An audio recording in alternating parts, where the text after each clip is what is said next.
we're going to start with Chapter 1, and we're going to talk about packouts and how it relates to the ancient map makers and the explorers. As the explorers were trying to chart new territories and find out what was out there, they would bring back the information, and the map makers would create their maps. And when they didn't know what was beyond a certain boundary, they would put this warning on the map which says, "Beyond here be dragons." And so only the intrepid explorers would get on the next ship to go find out what else was out there. And at that time, they believed that the earth was flat and that they could possibly fall off the edge. So a lot of dangers, a lot of unknowns were out there. So with the warning, "Beyond here be dragons," they had to be really fearless to go out on a new journey. So sometimes with our packouts, it feels that way too.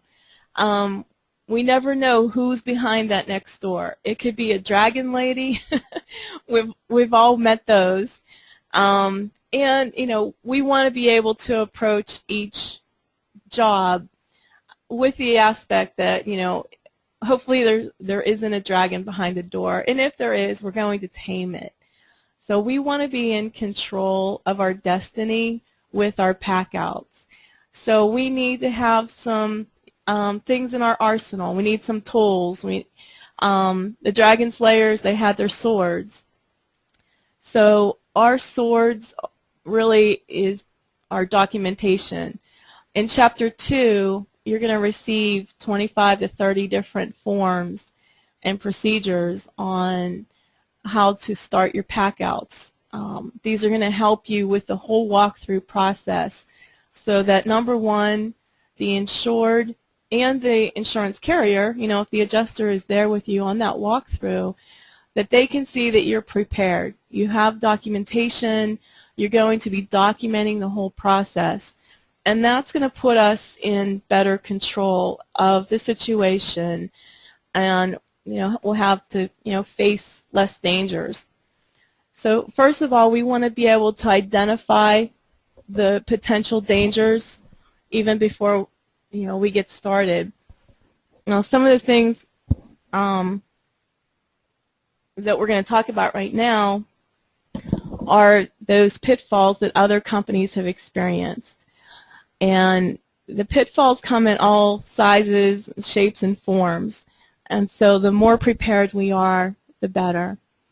So here we have a situation. We've got a small curio cabinet. It's 1.5 feet tall and 1.5 feet wide, and it's full of these little figurines. And just looking at it initially, maybe somebody could say it's just, a lot of little tchotchkes that maybe have no value. But in the corner here, we see a little figurine, and she's got a curly Q on top of her head. She's missing her clothes and her arms, so she's not in the best condition. But looking further, we find out this is actually a Kewpie doll. It's a very unique collectible. Rose O'Neal was the first person ever to merchandise products that were based on a cartoon. And she did this in 1910. She patented the little Kewpie dolls. So they come in all different sizes and shapes. Some of them had clothing, some didn't. But the fact of the matter is, we really don't know the value of this little figurine. And going back to that slide, we see that there are 20 or 30 figurines, and probably most of us really don't know much about them. But imagine having a new technician or maybe a temporary worker doing one of your packouts, and they think the easiest solution would be to just take the whole curio cabinet off the wall while the items are inside. And so now you can imagine, this could really, everything could get broken and could cost us a lot of money. If one little Kewpie doll in poor condition could be worth $100, and now you've got 20 or 30 items in here, this one small case could have close to $2,000 worth of contents in it. And here's another situation. This is actually hurricane damage in Florida. And if you notice on the wall here, the black marks is actually the glue which held the mirrors on the walls. You can see there's a lot of mirrors all through, this bar area. So what appears to be dust is actually glass. There's large pieces of glass all on the counter as well. So now we're into a different situation that the homeowners could be very traumatized. They didn't have any kind of barriers on the windows. Nothing was boarded up prior to the hurricane. Things got blown around pretty severely inside their condo. Lots of glass everywhere. So if you were the insured and you're coming into your home the day after this hurricane, you're walking into this mess, what's going to be the first thing on your mind? What are the what-ifs that you're going to be talking about? Now, when I pose this question in class, invariably someone says, well, we're concerned about how we're going to get everything cleaned up. Well, if you've ever had your own disaster, that's, obviously you want to get everything back in order again. But a lot of the disaster victims that I've talked to, they're still thinking, oh my gosh, what if we were home during this event? What if the dog was home? What if we were out and the dog was home alone? Did the dog hide? Did he survive? So we're thinking about what could have happened. What if someone had gotten hurt? What if someone gotten killed? My husband and I were in traffic the other night. A car was coming head on to us, and my husband swerved in time, and right afterwards I was really shook up. I'm thinking, oh my gosh, what if they had hit us head on? So our homeowners, our insureds, are thinking the exact same thing, but at a much larger scale. Their whole life is now upside down. Another thing that we face on our job sites is artwork, or what may appear to be artwork. Here we have an item. You might be thinking it's an oil painting. We can see some brush strokes on the item. But my question is, what's the true value of this piece? Is it a reproduction? Is it a starving artist piece that they purchased somewhere, for $200? Did they get it at a resale shop for $10? Or is it an original? And right now we have no idea. And even if we were at this job site, we still may have no idea what the true value is. So the point is that we want to treat everything with care, regardless of its value, and take special concern of all these different types of things so that we can avoid the pack-out pitfalls. We want to go in with our eyes wide open so that we can get through the job successfully and come out the other side all in one piece. So what are some of the other pack-out pitfalls that we could run into? I was offering a presentation at an event, and we had 40 restorers in the group. So I asked each of them to write down their pack-out pitfall, the one that's on the top of their mind, and we got 40 of them. So we're going to go through a lot of them right here, right now. These are companies that were grossing $500,000 up to $25 million a year in volume in their company. So I'm not sure of the size of their contents division or their experience with contents, but just to show you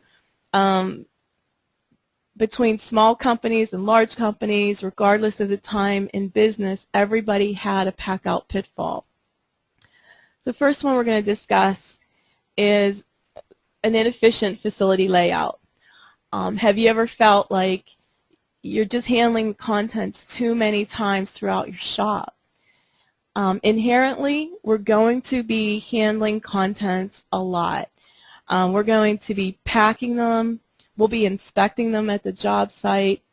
inventorying them, packing them, transporting them, bringing them to our shop, putting them in a holding area. They may go into storage. They may go into the deodorizing room, the drying room.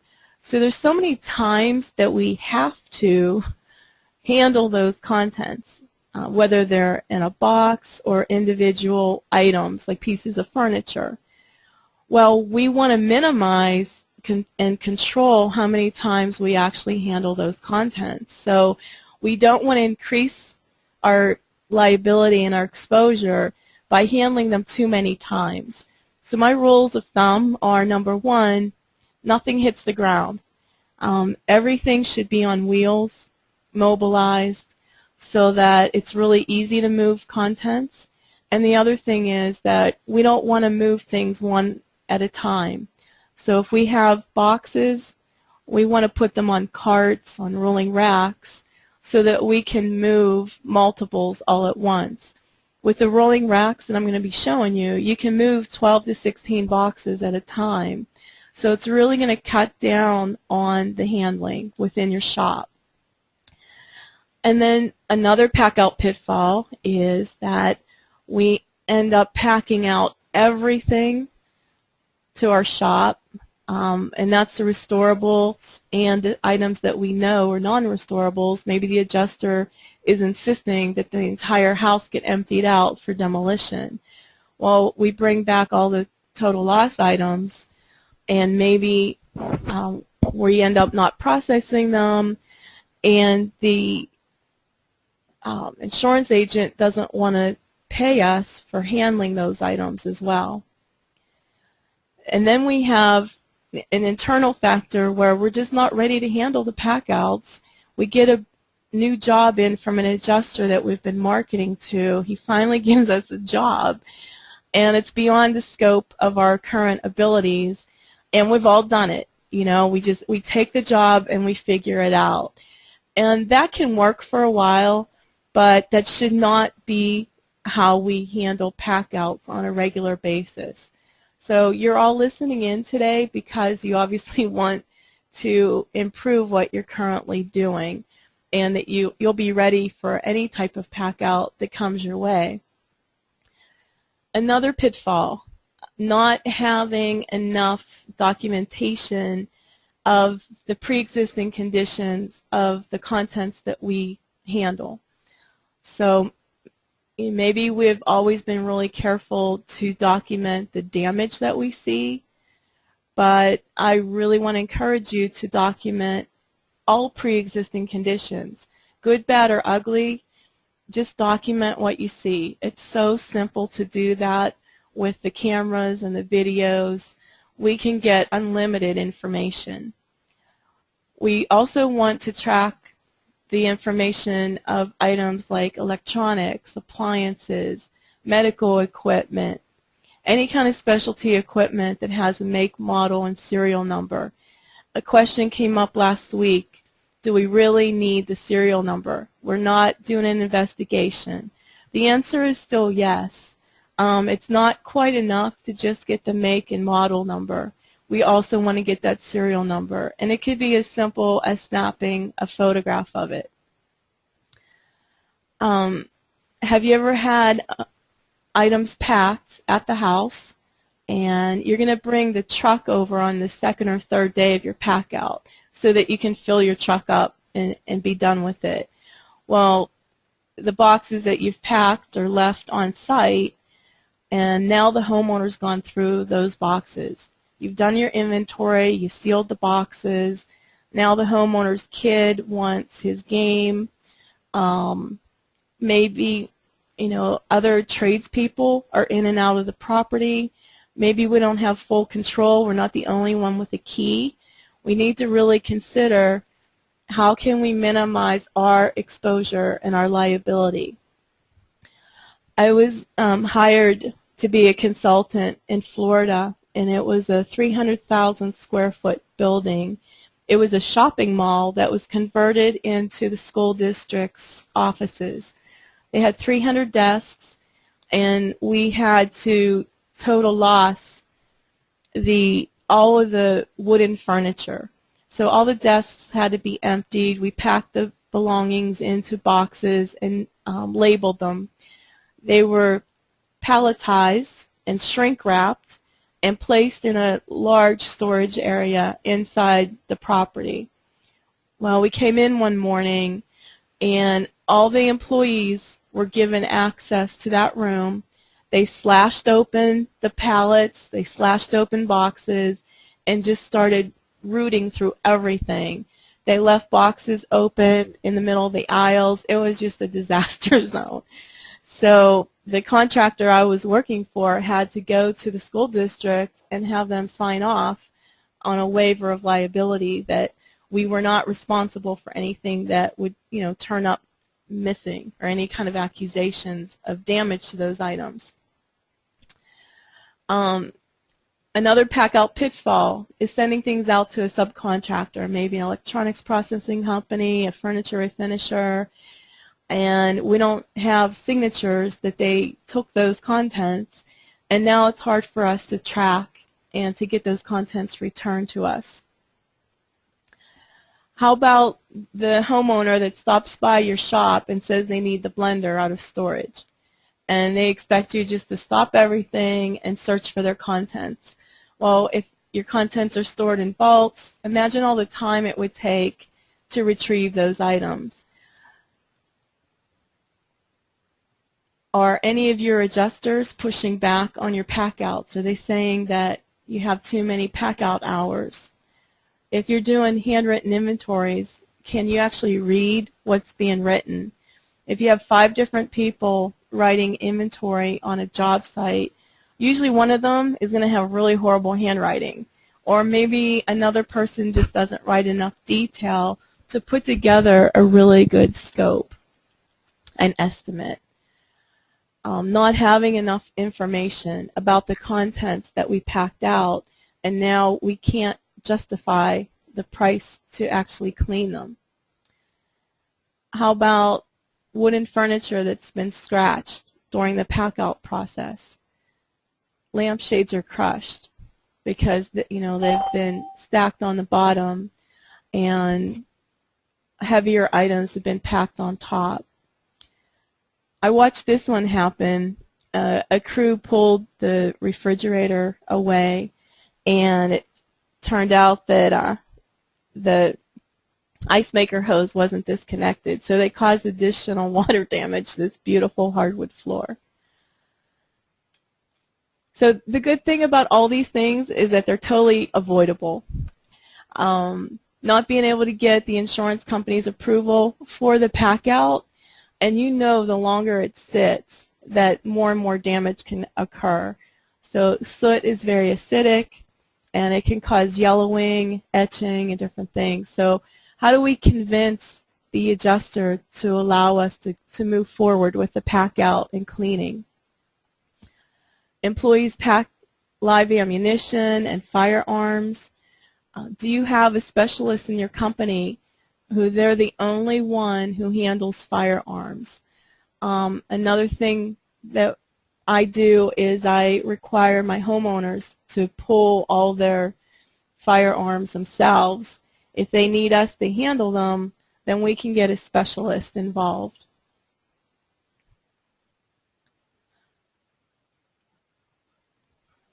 I've seen companies pack out boxes of wet documents, and if they don't process them quickly enough, they'll actually develop mold, which really, increases the whole loss. Taxidermy items are packed improperly. Packing out of food items, bringing food back to the shop. Now expiration dates, become expired. Now we have old food at our shop, which attracts rodents and bugs. How about throwing away the total loss items without having written authorization from the insured that it's okay to throw those away? And then another issue is only having one person trained in pack-outs. And what if that one person calls off sick and we're having to send out inexperienced crews on a pack-out? the insured has insufficient coverage. Well, you might think, why is that my problem? Well, it becomes our problem when the adjuster has given us the okay to do the pack out. We start the cleaning process and we find out from the adjuster that there's not enough coverage. I spoke to some State Farm adjusters a few months ago, and they made it very clear that they do not they don't tell the contractor what the limits are, because they're afraid that at that point the contractor will inflate the bill to match the coverage, the limits on the coverage. But we had a situation in Santa Barbara where there's an architect's office, a street person was sleeping on the steps, and when the owner would come in the morning, she would have to, step over the homeless person. So she asked him not to sleep there. And at one point she had to, get the police involved because it was just a very intimidating situation. So that person got really upset with her and threw a cherry bomb into her offices. So started a fire. So some of her files were severely damaged. A lot of them got thrown away. And then we were told to pack everything up into the storage bin. And we also took some contents with us and started processing them. Fortunately, we processed a few boxes and talked to the adjuster and said this is the cost for the document restoration. He looked at the policy, got more information, found out it was a very limited policy, and stopped everything. We had to empty out the storage container, have the architect go through everything and separate things out as to things that just needed deodorized, things that were going to be wiped down or blown off, other files that needed to be cleaned and totally restored, which means replacing the files, all the labels, totally recreating the files. So, that slowed down the process. She wanted to get back in business, but now the adjuster, by not looking close enough at the limitations of the policy, he really added a few more days to the whole project. Insect and rodent damage to stored contents. So do we have an extermination service? Are we really watching the conditions at the home so that we're aware of bed bugs, fleas, cockroaches? One of my clients said that they opened up a box one time and there was a dead bat in it. He has no idea how it got there. He's really hoping his employees never would have packed a dead bat. But it was a mystery and one that he doesn't want to repeat. Waiting for authorization to process the contents. This becomes an issue if we've got limited storage space at our facility, and say one job that we don't have full authorization on. Maybe it's filling up 6 vaults at our shop. So it's clogging up our shop. We're not able to clean these items, so it becomes an issue. And then we have employees that dumpster dive. Total loss items are thrown away in the dumpster, and now they feel that it's a free-for-all. Or maybe the neighbors or other people come to the dumpster and take things out. So 2 different issues. We need to document all the total loss items. Employees need to realize that those total loss items really are the property of the insurance company who paid for those items. And then we have a safety factor that if we've got a dumpster on site, we need to make sure that it's secured, that it's has a roof on it and doors. It's the walk-in type, so that we're not responsible for people who go dumpster diving and maybe they pull out bad food or items that are broken and cause damage or cause injury to that person. Undamaged items are thrown away. per the instruction of the insured. Now, when would this happen? So a scenario would be that you've got a whole house fire, but the garage, the door was closed. There's not a lot of smoke damage inside the garage. You're doing a partial pack out, and the insured tells you that they were getting some of these contents ready for their yard sale, and they just want you to go ahead and throw them away. It's no big deal. Instead of donating them or selling them at a yard sale, they just want you to get rid of them. Well, number one, the question is it part of the claim? So any labor that you expend towards throwing away those items, who's going to be billed for it? Is it right to charge the insurance company money for that disposal? And then the other thing is, what if the insured forgets that they told you to throw those items away, they want them, and now nobody has any evidence of them? So the most important thing is documentation, and just being aware of, is it really part of the claim? Should we be handling those items at all? Another issue that we face is missing hardware.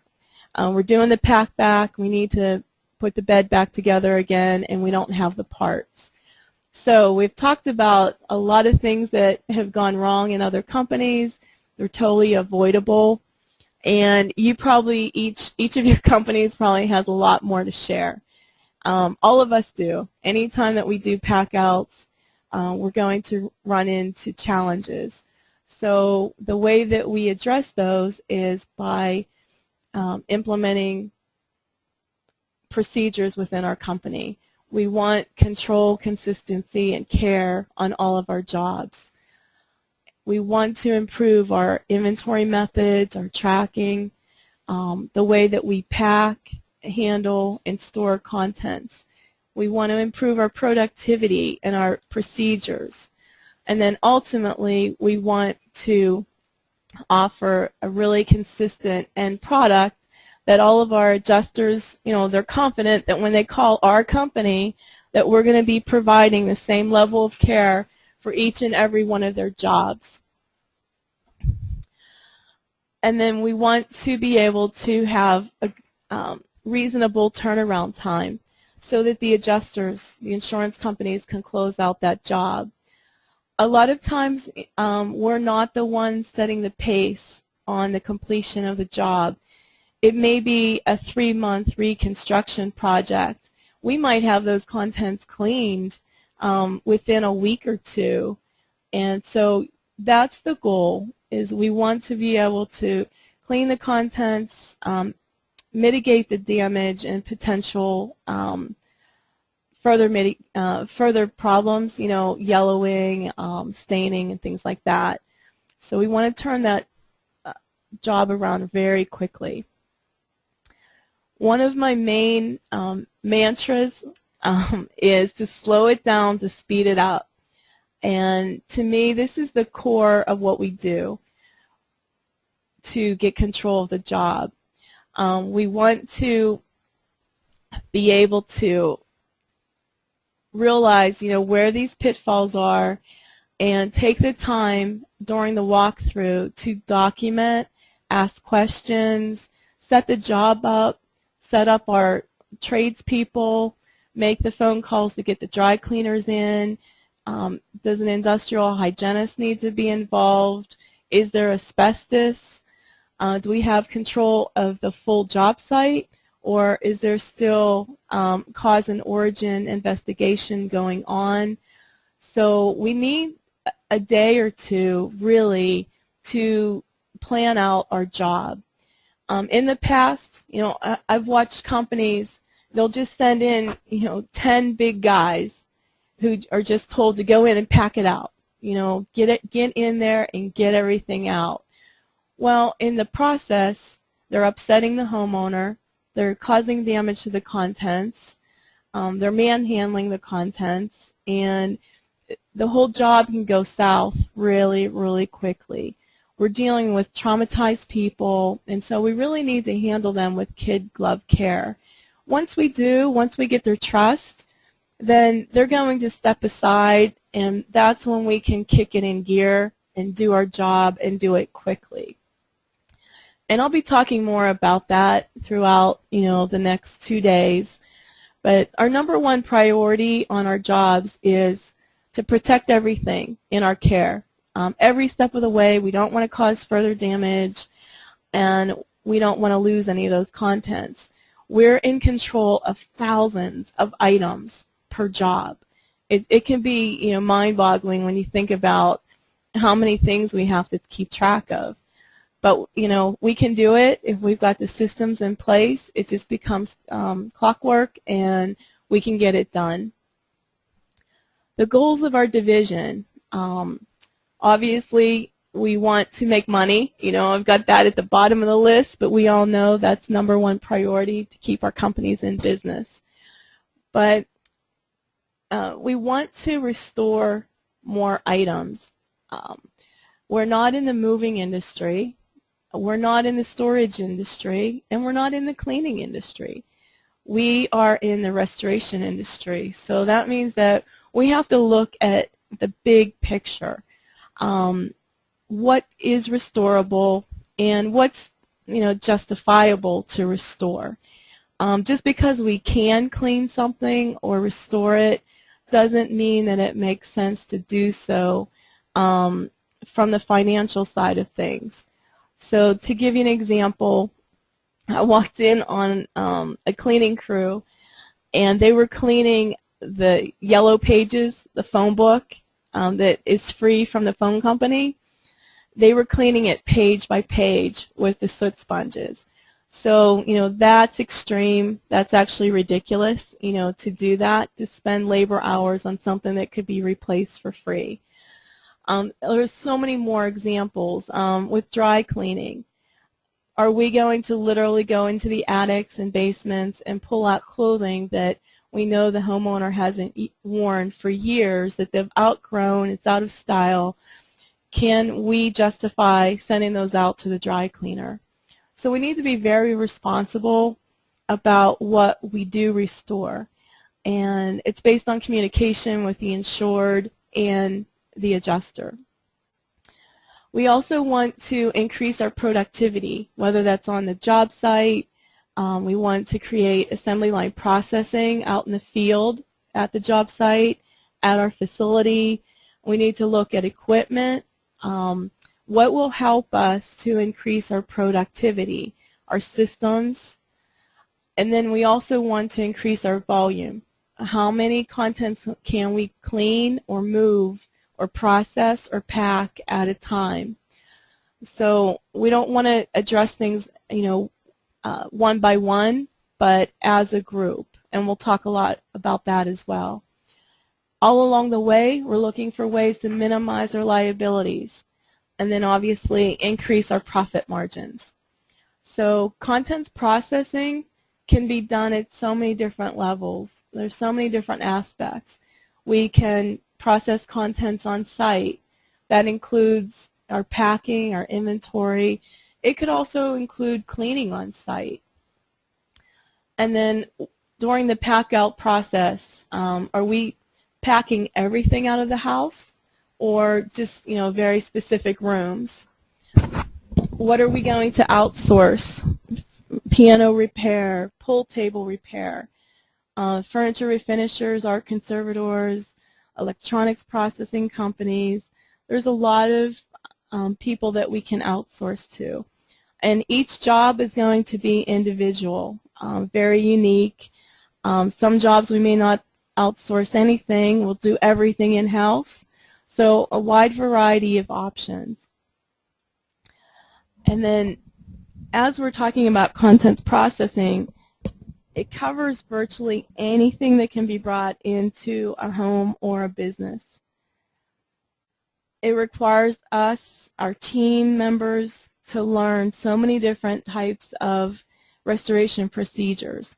We're dealing with so many different surfaces and types of items as far as like their value, their composition, what they're made of, how they're made. So now we're going to talk about some definitions.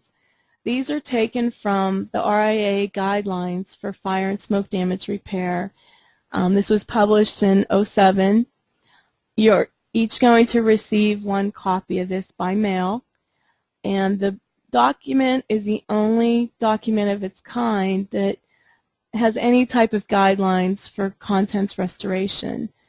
It deals with a wide variety of topics, but it does talk specifically about contents as well.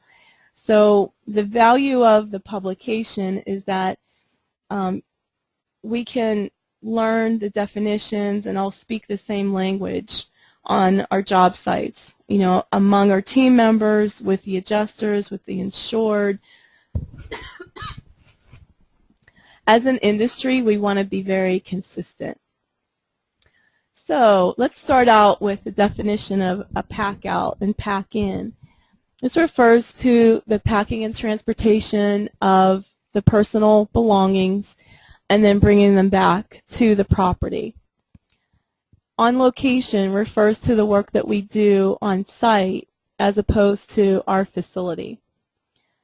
Definition of contents is the personal property, and it's distinguished from the building or the structure itself for insurance purposes. Personal property, goes back to the furnishings, anything that is in the building. I like to say that if you shake the building up, whatever falls out is considered contents. Now we're going to have some exceptions to the rule on this one. And among yourselves, with your teams there, can think about what items may actually be considered or appear to be part of the structure, and they're actually going to be part of the contents portion of the job that we're doing. They're going to be assigned to the contents portion of the insurance policy. So if you could just discuss that among yourselves right now. And some of these categories are going to be window coverings. So for example, blinds, any kind of window covering that a tenant brings to the property. So any kind of enhancements, built-in bookcases. Some renters actually lay down flooring, whether it's wood flooring or carpeting, and it's removable and they can take it to their next location. So in the event of a fire at a business, you have the property owner and they're going to have their structure insurance, and then you have the renter, the lessee, who made improvements to the building, and they're going to take them with them when they go. So light fixtures, ceiling fans, we already talked about window coverings, built-ins, appliances also would be one of these categories. So it's really important for us on a new job to be able to identify these types of items. Heirloom. Homeowners like to throw this word around, and they'll say, oh my gosh, we had heirlooms up in the attic that are smoke damaged, and we want you to take care of them. The fact of the matter is, just the true definition of the word heirloom, all that means is that it's an item that's been passed on from one generation to the next. It does not impute any kind of value or status. It does not guarantee that the item is an antique. Then we have knickknacks, and this is a term that is commonly used. All it means, all it refers to are decorative figurines, ornaments. Again, it doesn't impute any kind of value to the item. Collectible. This is something that is collected, and it could be a little kid who just happens to love Mickey Mouse, and he has 50 different Mickey Mouses. Or it could be a collector who maybe they collect cups and saucers, baseball cards, Beanie Babies. So we want to ask the insured, as we're doing the walkthrough, do you have any collectibles in your home? And see what they say. Because I want to get a pulse on the client and find out what's important to them and what's their perceived value of contents in their home. So if I ask them if they have any collections, if they take me to McDonald's toys, you know, that you get for free with the Happy Meal, and they've got, you know, 50 of them, their little kid's been collecting them for the last year. You know, that may not concern me so much, but what it's telling me is how the homeowners perceive their contents. If they think that those things are, you know, of value, that they're a collection, I'm going to walk a little more carefully with them because they have a heightened awareness or a heightened perspective of the value of their contents. Contents manipulation. This refers to any time that we handle or reposition the furniture or the boxes during the course of repairs. So this could be on site if we have to clean the walls, wash the walls and ceilings down. As we're moving those contents to the center of the room and covering them with plastic, that's contents manipulation. At our facility, at our warehouse, and we have contents there, anytime that the forklift driver is moving contents around or the contents are going from one area of the facility, perhaps from storage, into the deodorizing room, those hours, those man hours, are contents manipulation. So we've gone over some definitions. When you receive your guidelines book, please go through it. Pull out, you know, a page or two, make copies, and use those as training tools within your company. I would recommend having your employees all be aware of the guidelines, and it's the only document that's available for our industry related to content. So if you ever are involved in a lawsuit, the other party is going to point to that document and say, did you follow the guidelines from, you know, from this publication? Okay, so let's talk about the 4 factors of a successful contents division. We've got our personnel, our facility, equipment and supplies, systems and procedures. So among yourselves, which one of these is number 1 as far as importance? What's your number 1 factor usually for your contents division? If you think about it, you know, if you're just starting out in contents, if you haven't been doing them very long, probably the reason that you're confident to move forward with them is because you've got your team in place. The reason that we take on that next job that's a little bit out of, you know, our comfort zone is because we know that we can handle it as an individual, and we also know that our team can do it. You know, we've thrown our team into all these different situations.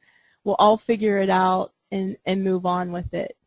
So we're going to talk about our people. I totally respect restoration technicians. We are restoration specialists. We are not janitors, we're not maids, we're not cleaning people, we're not movers. We have a very unique job skill set. So our jobs require us to be very customer service oriented. To me, customer service is number 1. It's core to, you know, our whole job. So 80% of what we do is customer service. 20% is our skill level. We need our people to be team players. Imagine all the different personalities on our teams. When I had my restoration cleaning business in Pittsburgh, any given day I could have had 15 people working for me.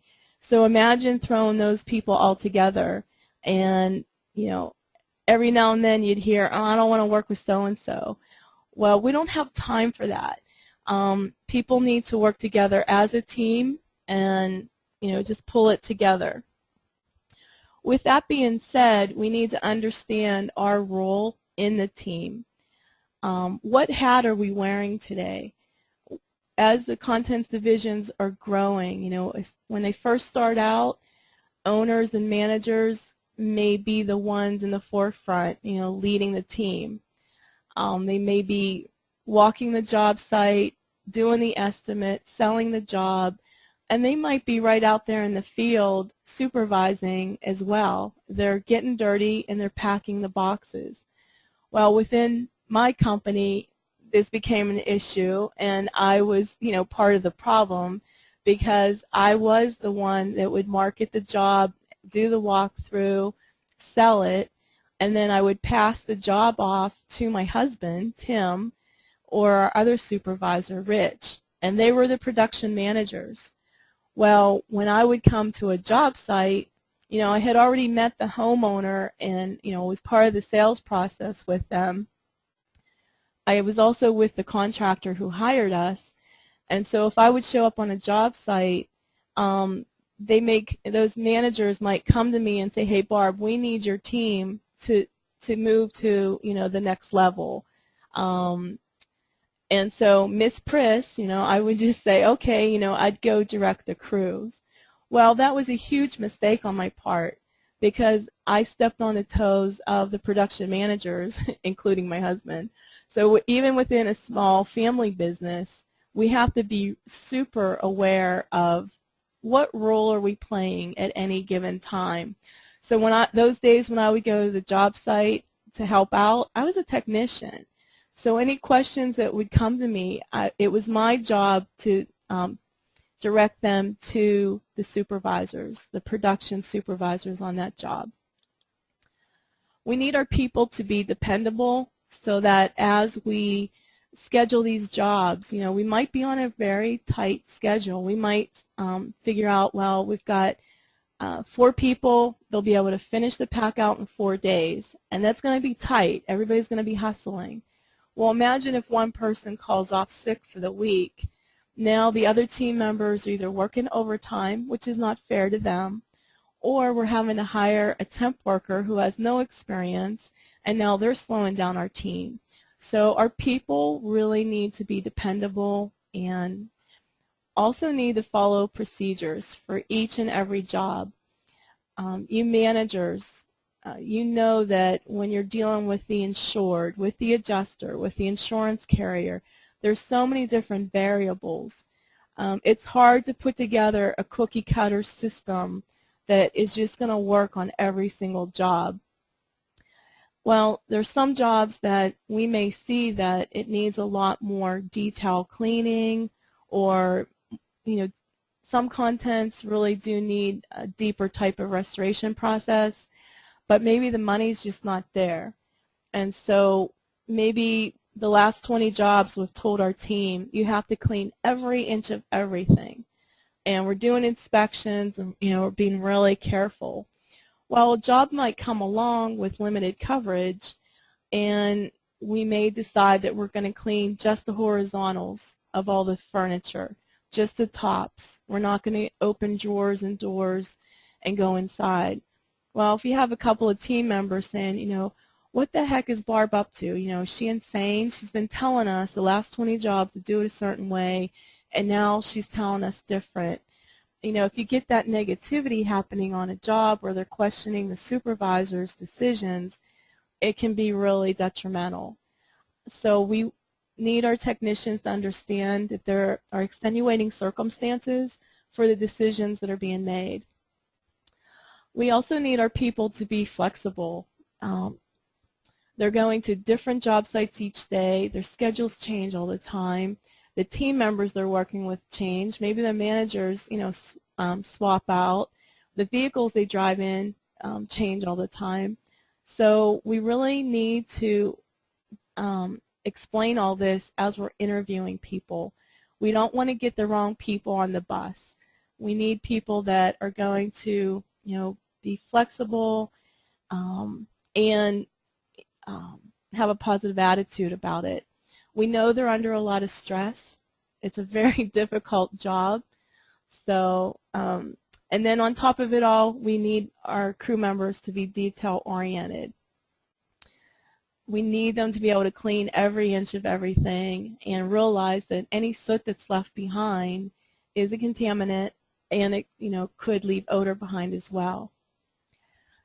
So, as far as customer service, we need our employees to be very understanding and sympathetic towards the insured. Think about, what if this was your home that just, suffered a fire? Can you imagine if your little kid was overcome with smoke inhalation, or your family pet? What if you yourself, you just feel like you just escaped the fire? It's very traumatic. So it's very emotional, and we want to be in tune with this with our clients. Elderly people don't fare well, through a fire situation. Maybe they lost precious memories that they've saved for years, photographs, items that were passed on from their families. So we need to understand what they're going through. They're very traumatized, and it's going to affect how they act and how they interact with us. We're there to help them, but we need to understand their emotional trauma. And it's going to cause them to have memory loss, confusion. They may have mood swings. They could be angry. So here we've got an angry guy. This poor guy, a previous employee who was disgruntled, threw a cherry bomb into his garage. So he was mad. But imagine all the different emotions going on. This is a guy who's always been in control of his business and his life. He is attacked by a former employee. He has strangers in his home. And, here we are. We're here to help him. But he's embarrassed because now he knows that, everybody working in his home realizes that he's a victim. So there's a lot of things going on in his head. This particular day, you can see, he's pulling things out of the trash through the debris. He would pull things up and say, this used to be a carburetor. This used to be blah, blah, blah. This was a gas tank. And he was very, very angry. He also would say detrimental things about the employees. We had Spanish-speaking employees working on his job site. He would make negative remarks. And so this day, we actually told him that we were leaving his job site. It was 1 o'clock in the afternoon, and we said, sir, we can see you're really agitated, you're not feeling well, and you just need some space. You need some time, and so we're going to pull the crew off of the job, and we'll be back tomorrow morning, and we hope you feel better tomorrow. Well, he was very upset that we were leaving, and we said, well, your actions are unacceptable, and we're not going to expose our employees to this abuse. So he apologized. Well, what was happening, he was very nice and kind and relaxed in the morning, and then he would go out for lunch and have a few beers, and then this is what would come back, and he was very upset. So we asked him, if you're going to drink, please don't come back in the afternoon. We've got things under control, and, we'll take care of things. But when you're not feeling well, we'd rather you not be here. So we had to have an understanding with him. Okay, so we really need to think about how our homeowners, our insureds, are feeling. We have to remember that they are victims of a horrible, incident that just happened. So how are they feeling? They're feeling victimized, exposed, vulnerable, embarrassed. They don't have a lot of control right now. So what are some of the things that they're embarrassed by? We just talked about this, poor guy that was attacked. So it's embarrassing, especially to a big, strong guy. Another thing people are embarrassed about, or maybe it's the condition of their home. How many times have you gone into a home and the lady of the house is apologizing because she has dirty dishes in the sink, or maybe the house was messy? You know, these things happen in the middle of the night. Nobody's expecting them, and now we're walking in on this person's life, and they're totally unprepared. So it's, you know, it's a bad time for them. People feel like they're walking around with a big target on their back. They've lost their sentimental items that they've saved for years: photos, family heirlooms, the wedding dress, the christening outfits. And where do people usually store these real valuable items? It's usually in the attic or in the basement. So they're very vulnerable to floods or to the fire. So very, very sentimental items could be affected. And our customers are forced to live or work off-site. Maybe they have to live in a hotel for 6 months. Can you imagine? And personally, I just can't imagine having to do that. Now their personal belongings are being gone through by, you know, us, our team. So we need to be very, very discreet. Ask permission before we open a drawer, open a closet, or even the door to a room. I will ask permission before I open things until the homeowner says, "Barb, it's okay, you know, you can just open things." And that's what I want. You know, I want their ultimate permission. And I don't want to ever assume that this is just a job site. So here's a real live situation that I had. This is a job in Temecula, California. One of my clients got this job opportunity, and his competitor was kicked off the job. The homeowner did not, you know, want the other company there. So he gets the job, and he hasn't done very many pack outs, and he has a brand new crew who's not trained. So I went in and ran the crew, got the job organized, dealt with the homeowner, and my first priority with this homeowner was that she's comfortable. So her name, you know, is Diane, and she's a single lady, you know, living in this house. She's an artist. She has very nice belongings and furnishings, and she's got a lot of artwork.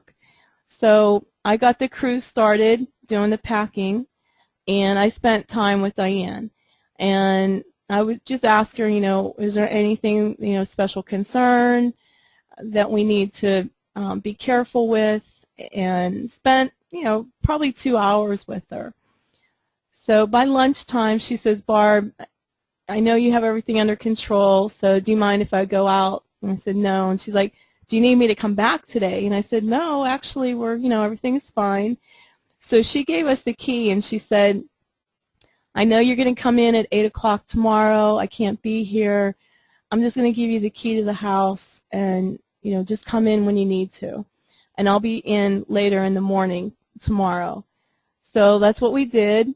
So I had a crew pack out a lot of the living room here, and at 10 o'clock the next day, she came home.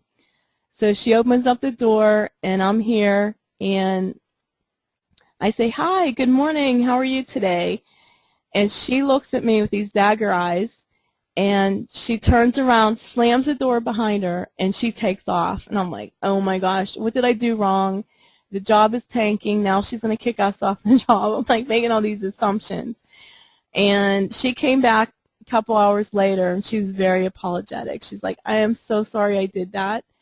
And I said, "That's okay. You know, what's happening? How can I help you?"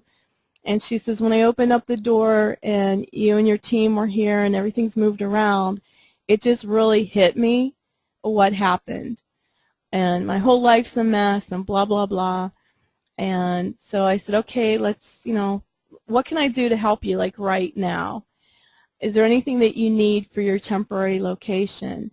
And she goes, "I know this is going to sound silly, but I'd really like to take my button collection." She's an artist, and she collects antique buttons, and she makes jewelry with them. And I said, okay. So she had baskets and baskets of these buttons. And I said, "Would you like me to clean them before you take them, or would you like me to show you how to clean them and I can give you the materials, the cleaning materials, and you can take them with you. And she says, you know what, that would be therapeutic for me if I could just clean my own buttons. I'll just, turn the TV on and clean my buttons. So I spent like an hour with her, helping her pack up her buttons and put them in the car. And she says, Barb, is it okay if I don't come back? Do you need me to come back to the house while you're doing this pack out? I said, no, we have it under control. She's like, I don't think I can enter my house again until everything is clean and in order. It's just freaking me out right now. I said, no problem. So can you imagine from that point, that's what we want. When I say slow it down to speed it up, I had to stop and almost literally hold her hand, to get her through this until she felt confident in our team that we were going to take care of her property. So that's what we want. There's times where we need to slow the job down so that we get the trust of the homeowner, they go away, and then we can do our job.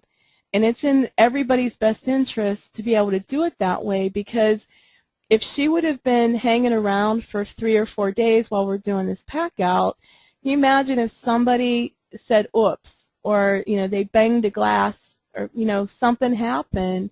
We would all be very nervous while she's in the house. So it's better just to get their trust so that they can get on with their life. Imagine everything she had to do. She had to go get new clothes, new food. She had so many things to take care of on top of going to work every day. So we're there to make their life easier.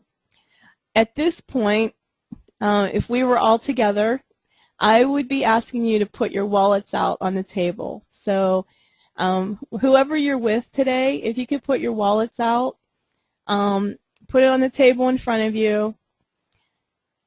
And what if I were to ask you to pass it to the person on the right? Would you be willing to do that? If I was in the room with you and I was walking around, what if I picked up your wallet and started making remarks about the photographs, how much money you have or don't have in your wallet? Usually the single guys have, pocket full of money, and the married guys usually just have a couple of charge cards if their wife lets them have it. But imagine if I was making remarks about your wallet, how fat it is, how skinny it is, the color of it, how worn out it is. Put yourself in that position. What if I handed your wallet off to a stranger? How would you feel about it? Those feelings, those reservations is what our homeowners are feeling all the time when we're in their home. We're unexpected guests. They don't want us there ultimately. It's like, who wants to have a crew of 8 people in their house all of a sudden going through their panty drawers? So we have to be really respectful of the insureds and the position that we play while we're there. With that being said, we don't want to give undue attention to their photographs, their letters, their legal documents, their choice of entertainment.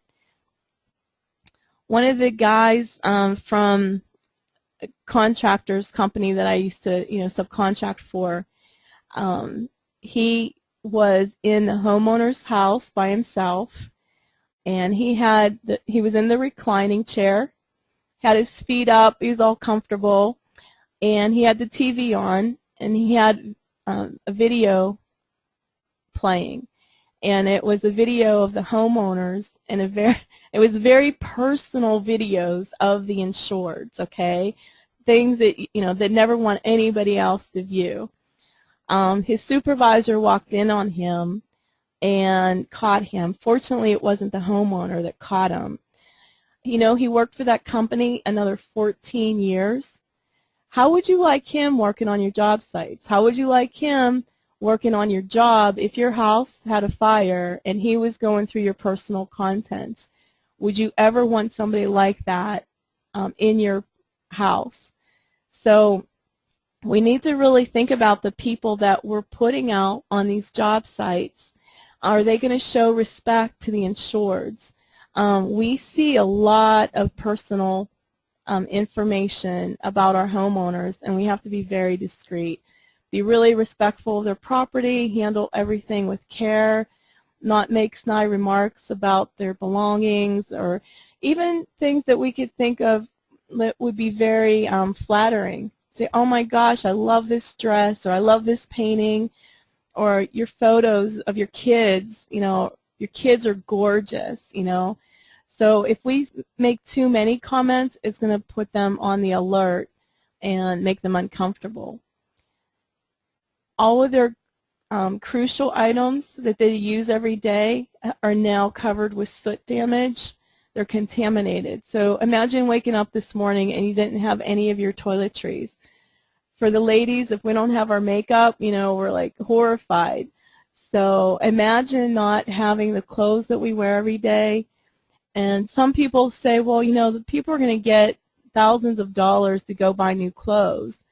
Well, if you just had a fire, would you have time or the wherewithal to go shopping? It doesn't make any sense. So they're in a very bad situation.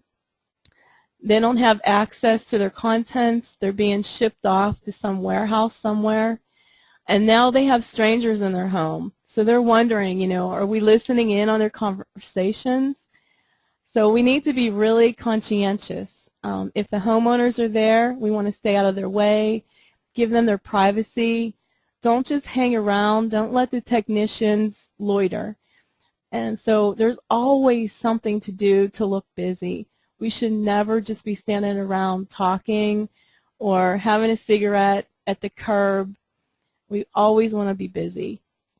If we do overhear things, as technicians, we might hear that the insureds are really upset because their sports collection was damaged. Maybe a little kid is crying because his teddy bear is all sooty. I like to empower employees, especially the supervisor, to be able to make a decision on a job site. If it's customer service related, if it would take 20 minutes or less, or it would cost $20 or less, can you empower your supervisors to go out and buy a new teddy bear for the little kid? Can you set that teddy bear aside and tell them, we're going to have this sent out to the dry cleaners and you're going to get it back tomorrow? So whatever it would take to make it go a little bit smoother, we want to take those opportunities. If the homeowners are pulling together their personal items or they're bringing groceries into the house, we can offer assistance. They may not want it. If they say, no, it's okay, I have it, we might need to just give them their space because everything's so out of control. They want to feel like they can do something themselves without having any help. Realize that we may never have the place to ourselves. So if people were to listen in on our conversations, are they professional conversations? We wouldn't want to be talking about the party we had over the weekend and how crazy everybody got. Or if we're talking about the insured's contents, making judgments about the people. Oh, these guys, they live in a pigsty. Or making really derogatory remarks about their home is really unprofessional. So in all ways, we want to show professionalism, our grooming. What's our company dress code? What's the attitude that we come to work with each day? Our demeanor. That's the way that we handle ourselves, the way that we walk, our body language. So what is our body language saying to the insured? Are we upset because we're having to work with somebody we don't like and our shoulders are down, we're all drooped over, and our whole body language is saying, I don't want to be here, I'm angry. Our workmanship, our teamwork, the reliability, and our flexibility. These are all ways that our team shows professionalism. As far as our manners, we want to wait to be offered refreshments. Just because all the sodas have been total lost and they're in the garage or they're in the refrigerator, it doesn't mean it's a free-for-all that we can just help ourselves. If the homeowners are gracious enough to offer us coffee or a soda, then we want to show appreciation and not take advantage of it. One of my clients had a little Italian grandma that they were working for, and she would make them breakfast and lunch every day, and she'd have them sit down at the patio table and feed them. Well, at the end of the job, she gave the contractor the bill for all that food. So, we just want to be very cautious of what we accept from the homeowners, and we're going to, talk about that a little bit more. But we don't want to loiter on the lawn. If we're taking our lunch breaks, we always want to look professional. The supervisor should decide where the team is going to take their lunch break. Is it at the truck? Are they going to drive off-site, on the patio, inside the garage? We don't want to just take over the property and start lounging out on the lawn furniture, laying down on the grass, throwing cigarette butts everywhere. So we want to be just very conscious of our presence. When we find money or jewelry, we want to give it to the supervisor so that they can hand it over to the insureds properly. Things are going to get broken from time to time. We don't need to hide it, but we need to let our supervisors know about it right away so they can deal with it.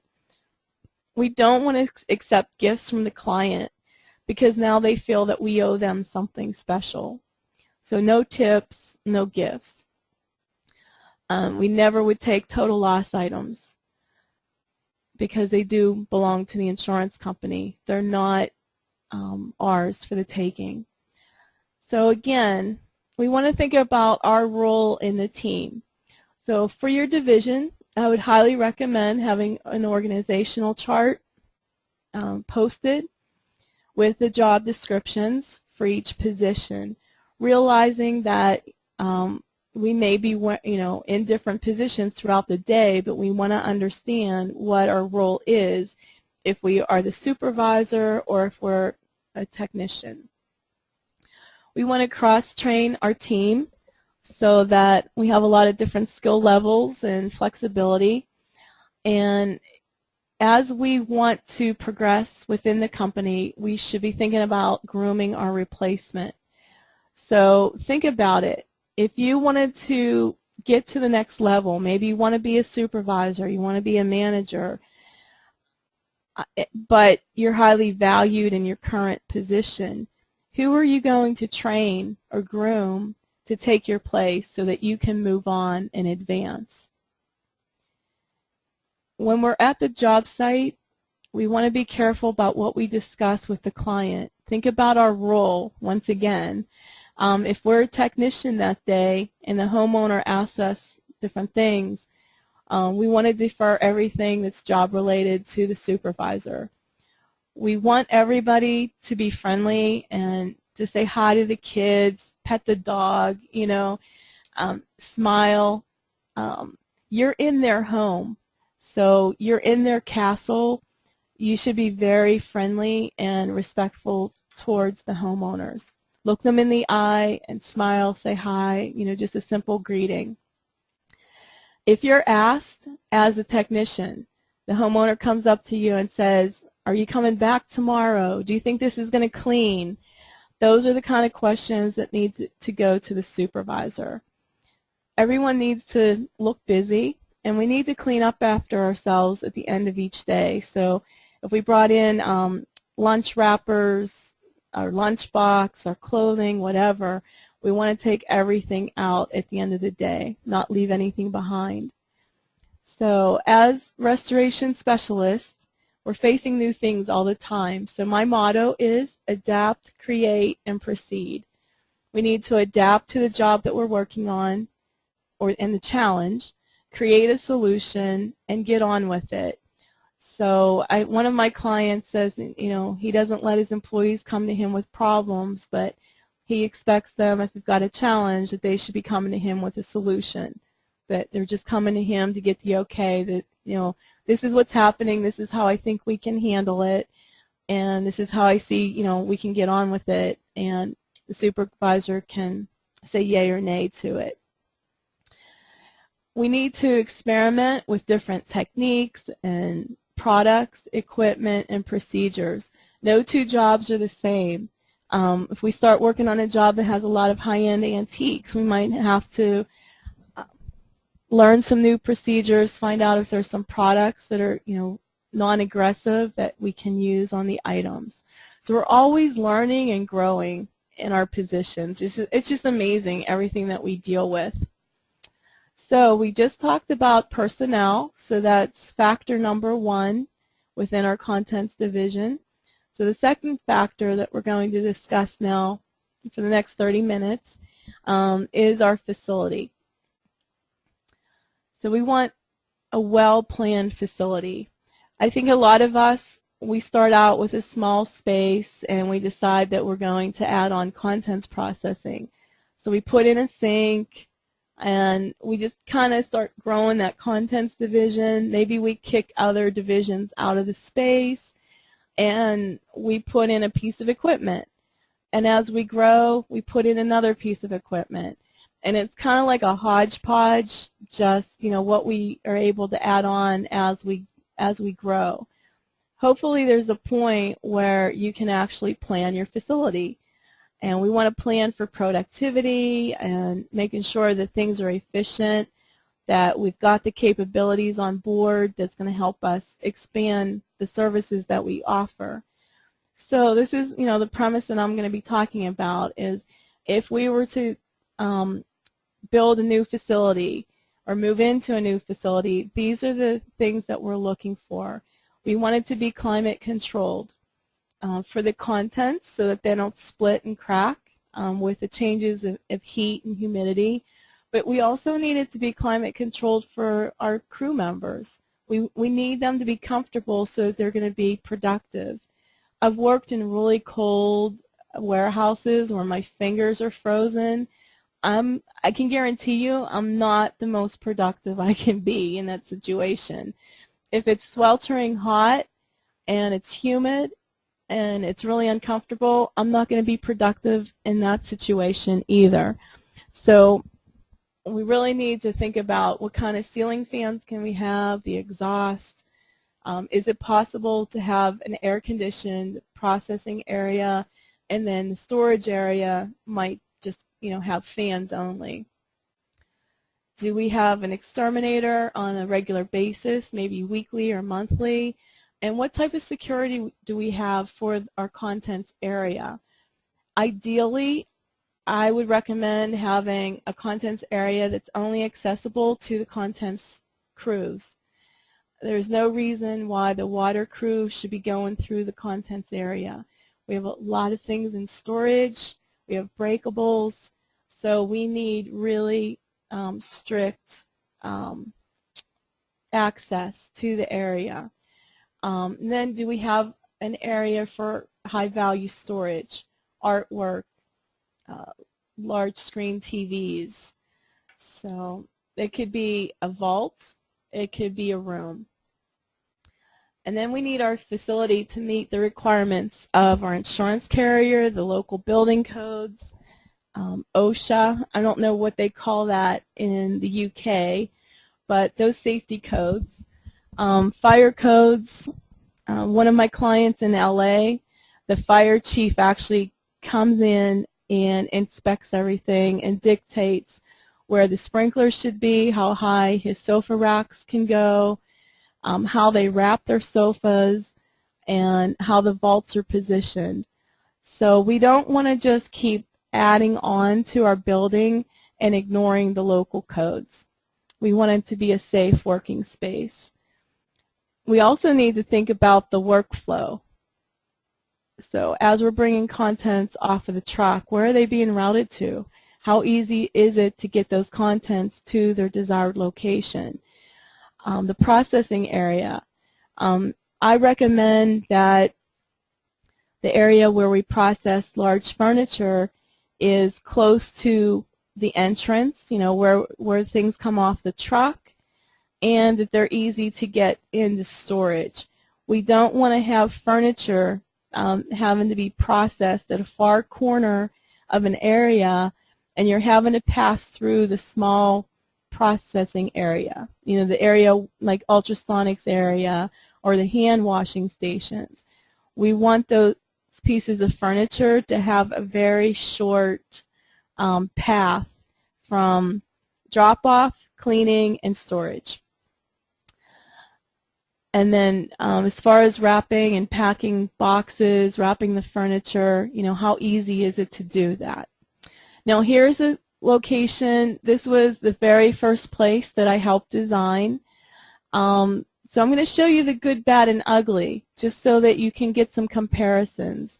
This is a 3,600 square foot space. The floors are 3 feet deep of concrete, which means that we weren't able to put drains in here. This was an old railroad station where the cars would come in and out. So we've got a storage area for about 36 vaults. We've got our racking system for the moving pads and other supplies. It's close to the overhead door, which is right behind this area. We've got a walk-in wash bay, and I'll show more of that later. And we've got 2 hand washing stations. We've got a break room in the back corner. We have a drying room and a deodorizing room, which is out of sight.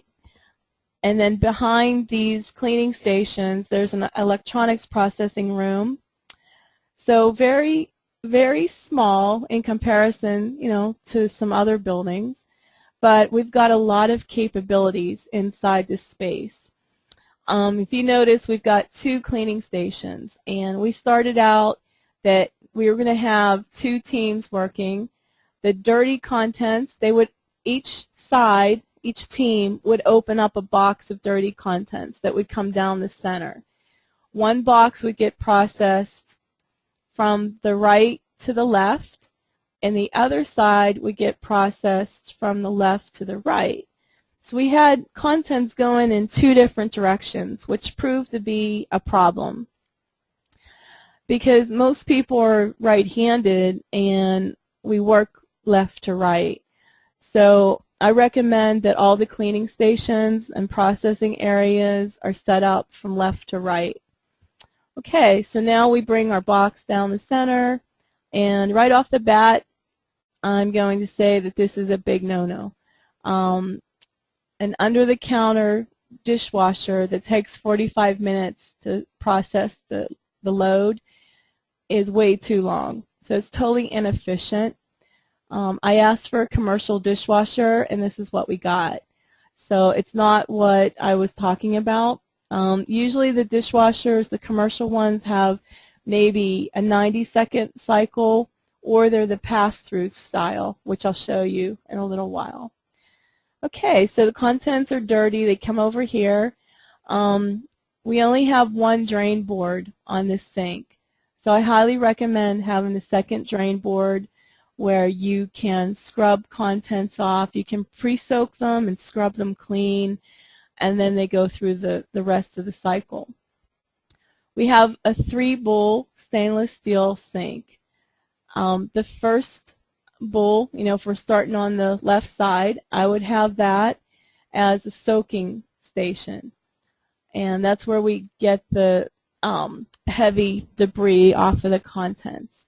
And then the center one is for cleaning. This is where we'd have our cleaning solution. And the third one is for rinsing and or sanitizing. So it's a 3-step process. And then we have the deionized water coming down in a flex hose. Deionized water is created through a filtering process that removes the minerals from the water. It makes it very aggressive type of water because it wants to maintain that mineral balance. And so when you clean with it, it's going to grab the minerals or the soot and the dirt from the item. It's going to accelerate the cleaning process. Also, when you rinse with deionized water, it dries streak-free because there are no minerals to cause streaking. So now you're more efficient. Items can air dry instead of actually wiping and drying everything off. We also have a gooseneck sprayer that would allow you to spray off large contents in the sinks. We've got drawers here for the brushes and the soot sponges. And we have 2 bins. This plastic bin, one is for cleaning cloths and one is for dirty. So it's real easy, as you finish using a cleaning cloth, you can just put it in the bin rather than just throwing it on the floor or trying to put it in a plastic bag. Just want to make everything really efficient and easy. We have anti-fatigue mats on the floor, so it's more comfortable for standing. And for the record, these chairs disappeared. They do not belong in a processing area. So managers like to hear that. Technicians don't always like to hear it. But I just feel that our assembly line process is going to be so much more efficient by having people up on their feet working as a team. So I like having 2 or 3 people working on each side of this processing area so that they keep everything moving. If you've got time to sit, then you don't have enough work. So that's what breaks are for. Everybody's heard of the 10, 15-minute break time. That's what that's for. So our productivity is by staying on our feet and moving around and being active. If you notice, we've got, I call these arms or fingers. It's a U-shaped station, and there's a reason for this because we only have about 13 feet of wall space with plumbing. So if I had to put my countertops in a straight line with my sinks, I would eat up all my wall space. But here I was able to have 2 sinks on the plumbing wall, and then our fingers come down with our countertops. So we discussed all these points: good lighting, triple bowl sink with 2 drain boards, a gooseneck sprayer, DI water, compressed air to blow off the excess water, and then cleaning products. I like having 2 or 3 days worth of cleaning products stored at the station so that we can be productive and not have to leave our work area to go get more products. But I don't want so many products in that area that I can't work. So 2 or 3 days supply is great.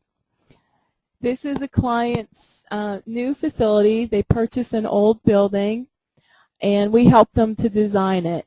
So they spray painted the structure white, and then they put up the vinyl board all around the wet washing areas.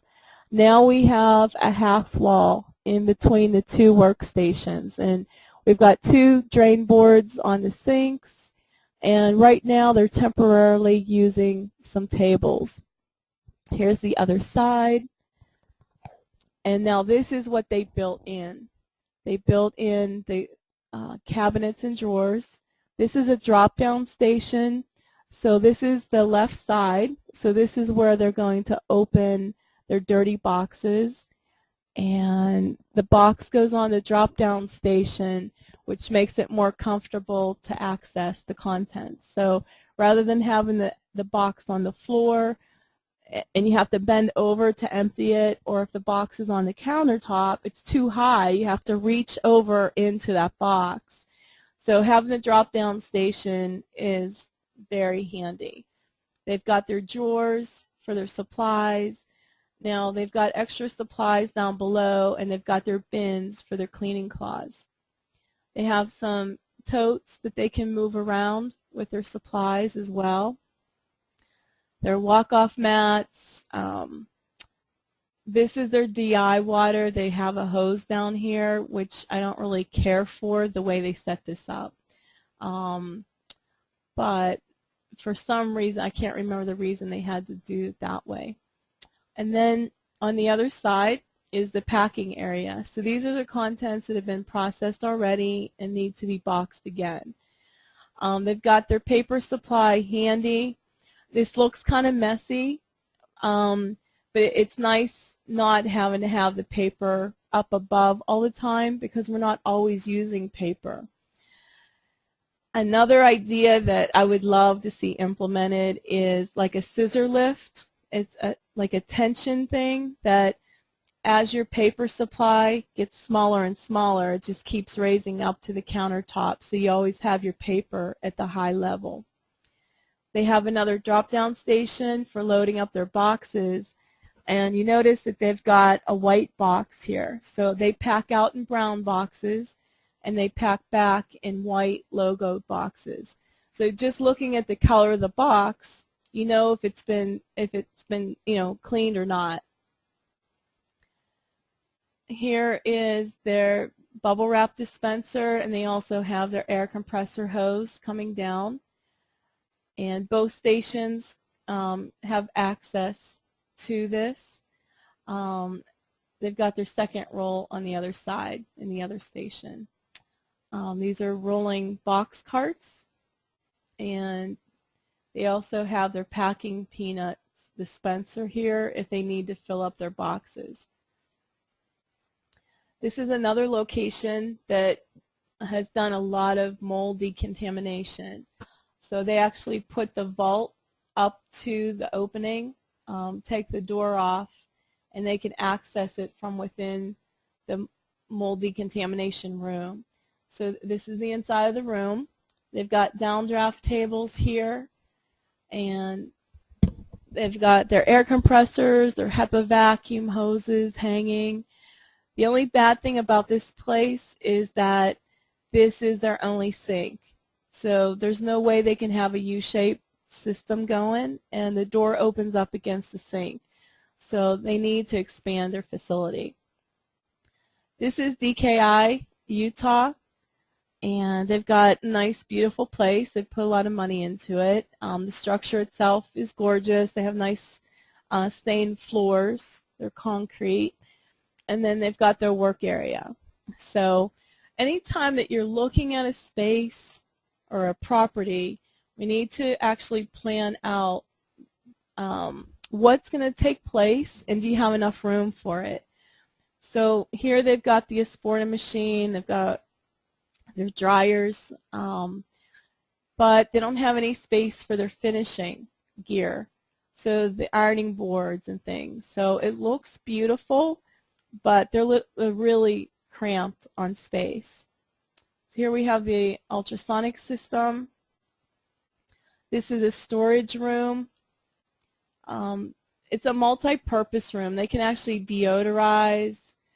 They can store things on the back shelves. They can set up tables in here and actually do processing. So it's a multi-purpose area. It's very small, but just to give you an idea. Storage vaults and racks, they allow us to avoid cross-contamination.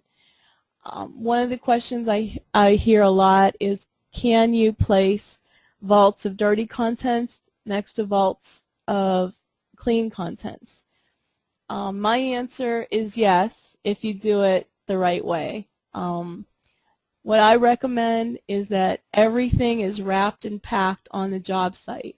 You have no exposed surfaces of anything, so that when you put those contents into a vault, there's no way that soot is going to transfer to the inside of the vault. The only issue might be odor. So we can do some odor knockdown at the job site, and if the contents come back into our shop and they have, really bad odor, we can place them in the drying room or the deodorizing room, open up the packaging, open the boxes, and let them off gas. Knock down the odor, and then they can go into the vault.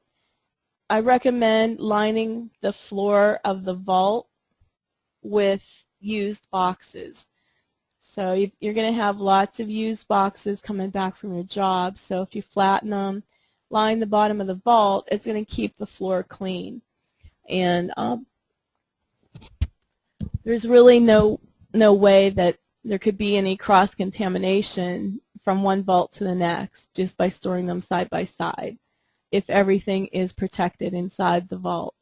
So here we have an example. This is Balfour in Philadelphia, Rusty Amirani's place.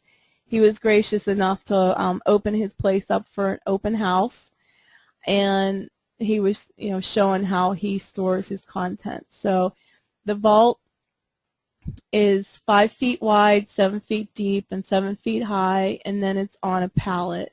So it's about 7.5 feet tall total. Inside, they've stacked their boxes, and they're using a lot of small boxes, which I highly recommend.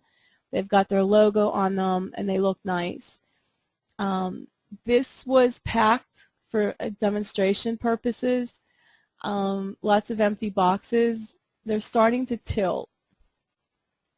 So we need to be aware of how we're loading up our vaults, that the contents are going to be safe. One thing that you can use are drayage bags. They're dunnage, D-U-N-N-A-G-E, or drayage, D-R-A-Y-A-G-E. It's what the trucking industry uses to fill the voids inside the back of their trucks. So they're large vinyl or paper inflatable bags. When you inflate them with your air compressor, they conform to the shape of the void, and then that cuts down on the shifting. Here we've got a warehouse. They have their vaults just, on the floor. They're not stacking them yet. They do have space to stack. And a rule of thumb when you stack your vaults is do not open them when they're stacked. It's a lot of pressure on the sides, and a company actually had an almost fatal accident by opening up their stacked vaults. They were busy, and they had their overflow crew set up tables in front of the vaults, so they were literally working in front of the vaults.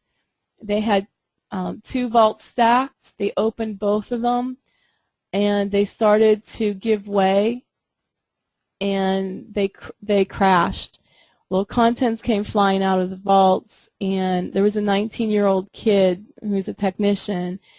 His jugular vein got slashed, so he was bleeding really heavily, and his manager tried to stop the bleeding, but he still lost so much blood that he has permanent brain damage.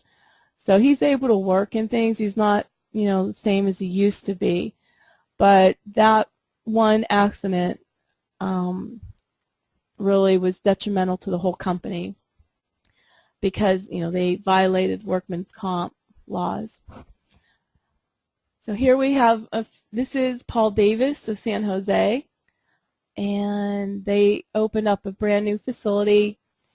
I was helping them grow their division. They were at an old building, and then they purchased this new building, but it was in really bad shape when they first bought it.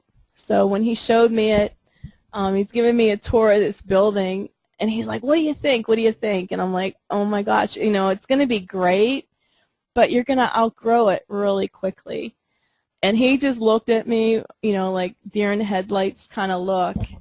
And I said, at your growth rate and the population base that you've got and the marketing that you do, you're going to have this filled up, and you're going to have a new building.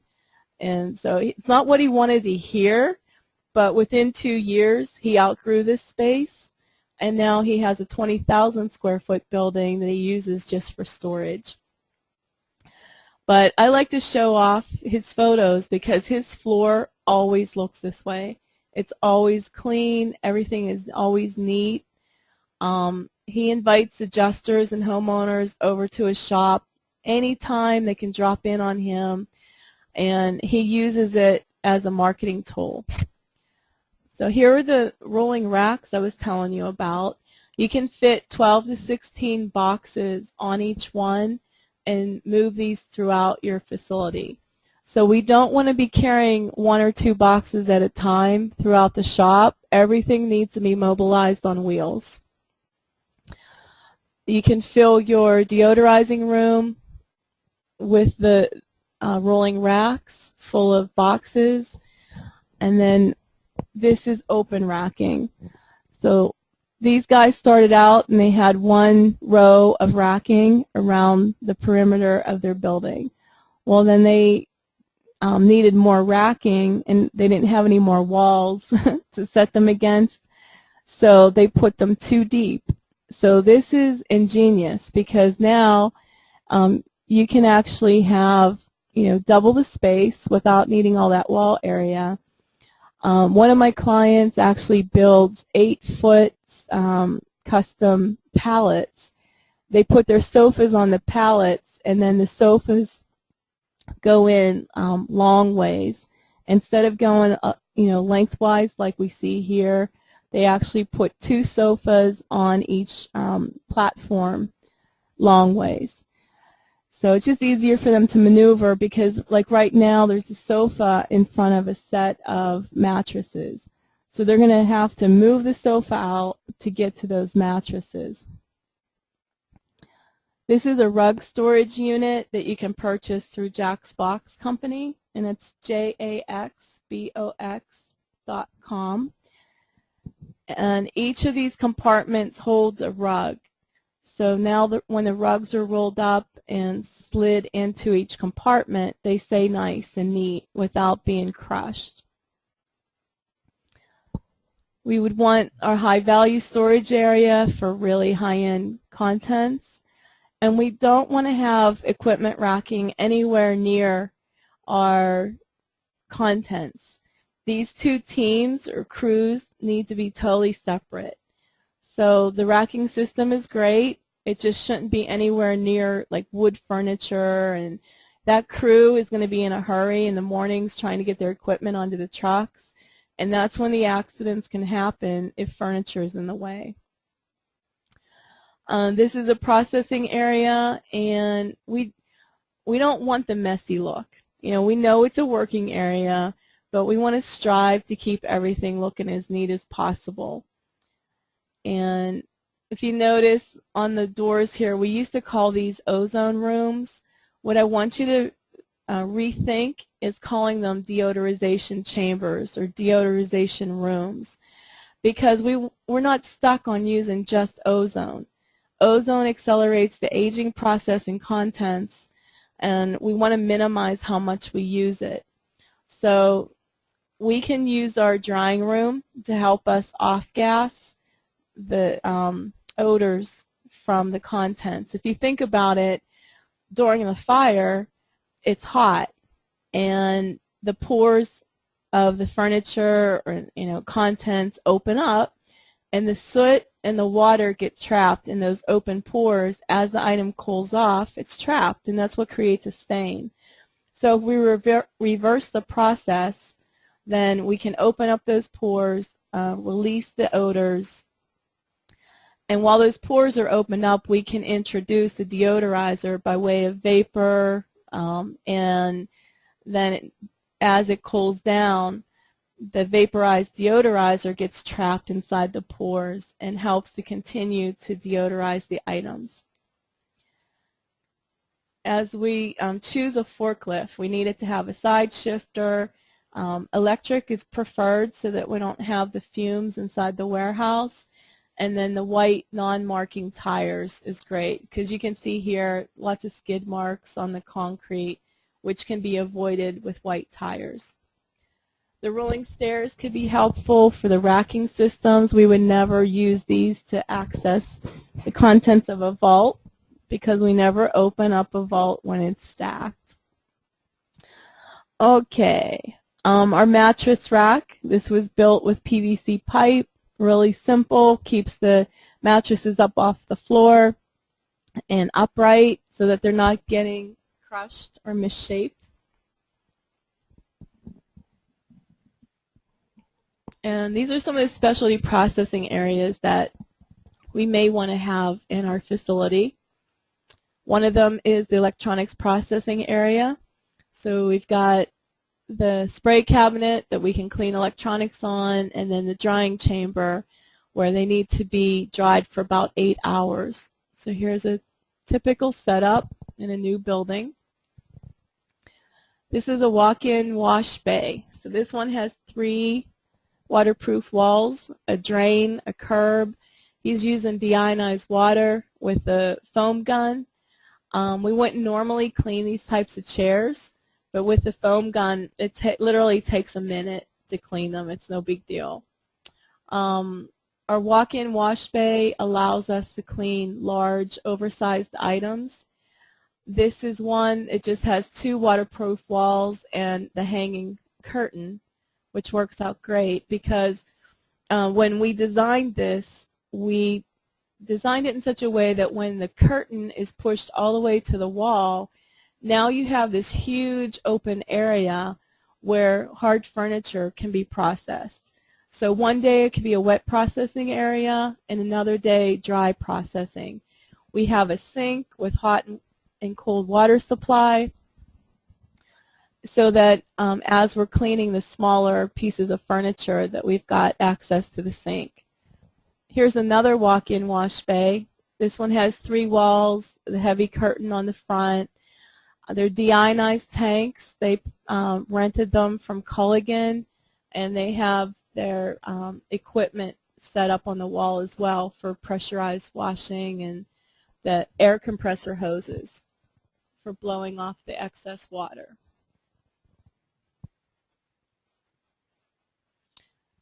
The Sporta machine is one way of processing soft goods.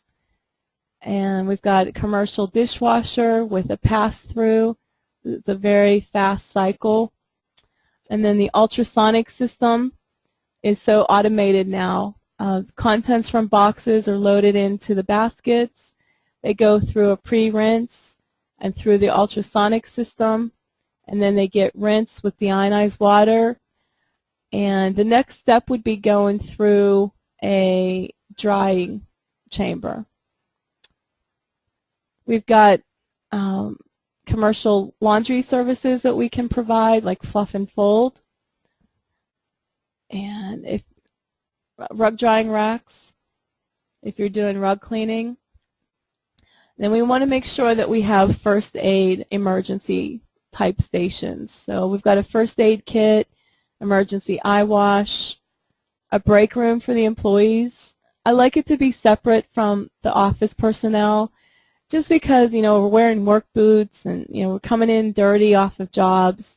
It's nice to just have a place where everybody can be comfortable and have access to their food and have lunch.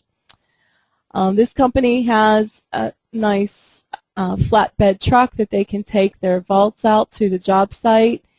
Imagine if in an emergency situation, if lots of flooding, you could just drop off empty vaults from job to job, and the crews would be able to load them up.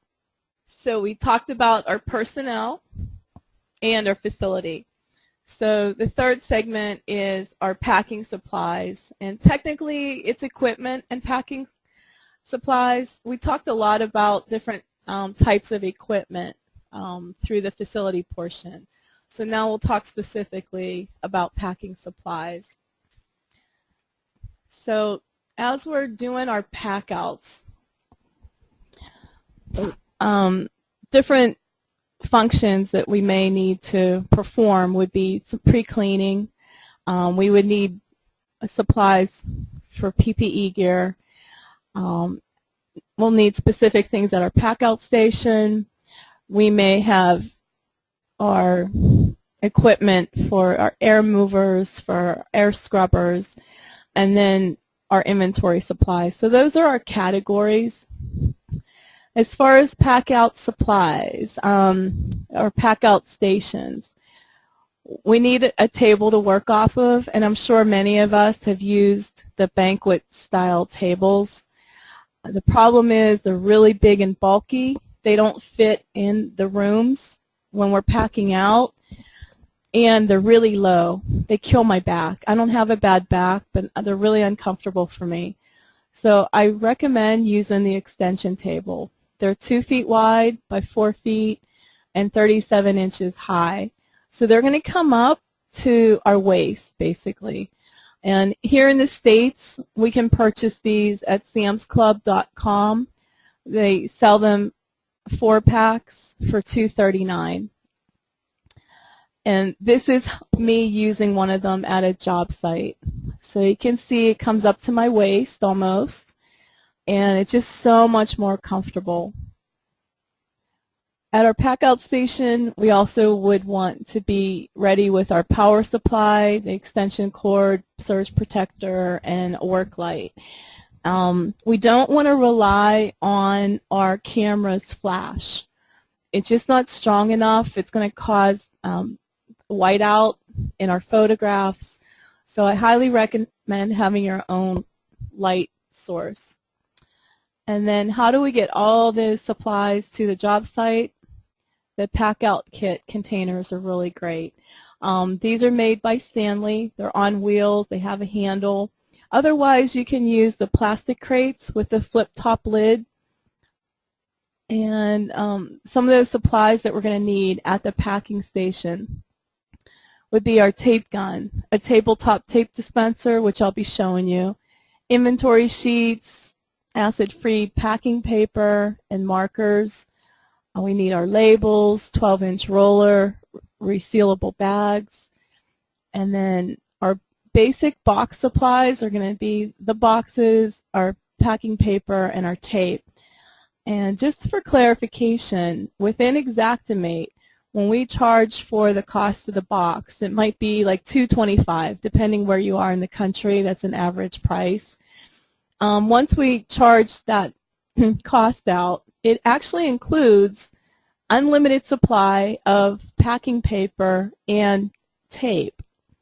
Now you can use your 2-inch tape. One of my clients is starting to use 3-inch tape because then they use up less tape. It's faster.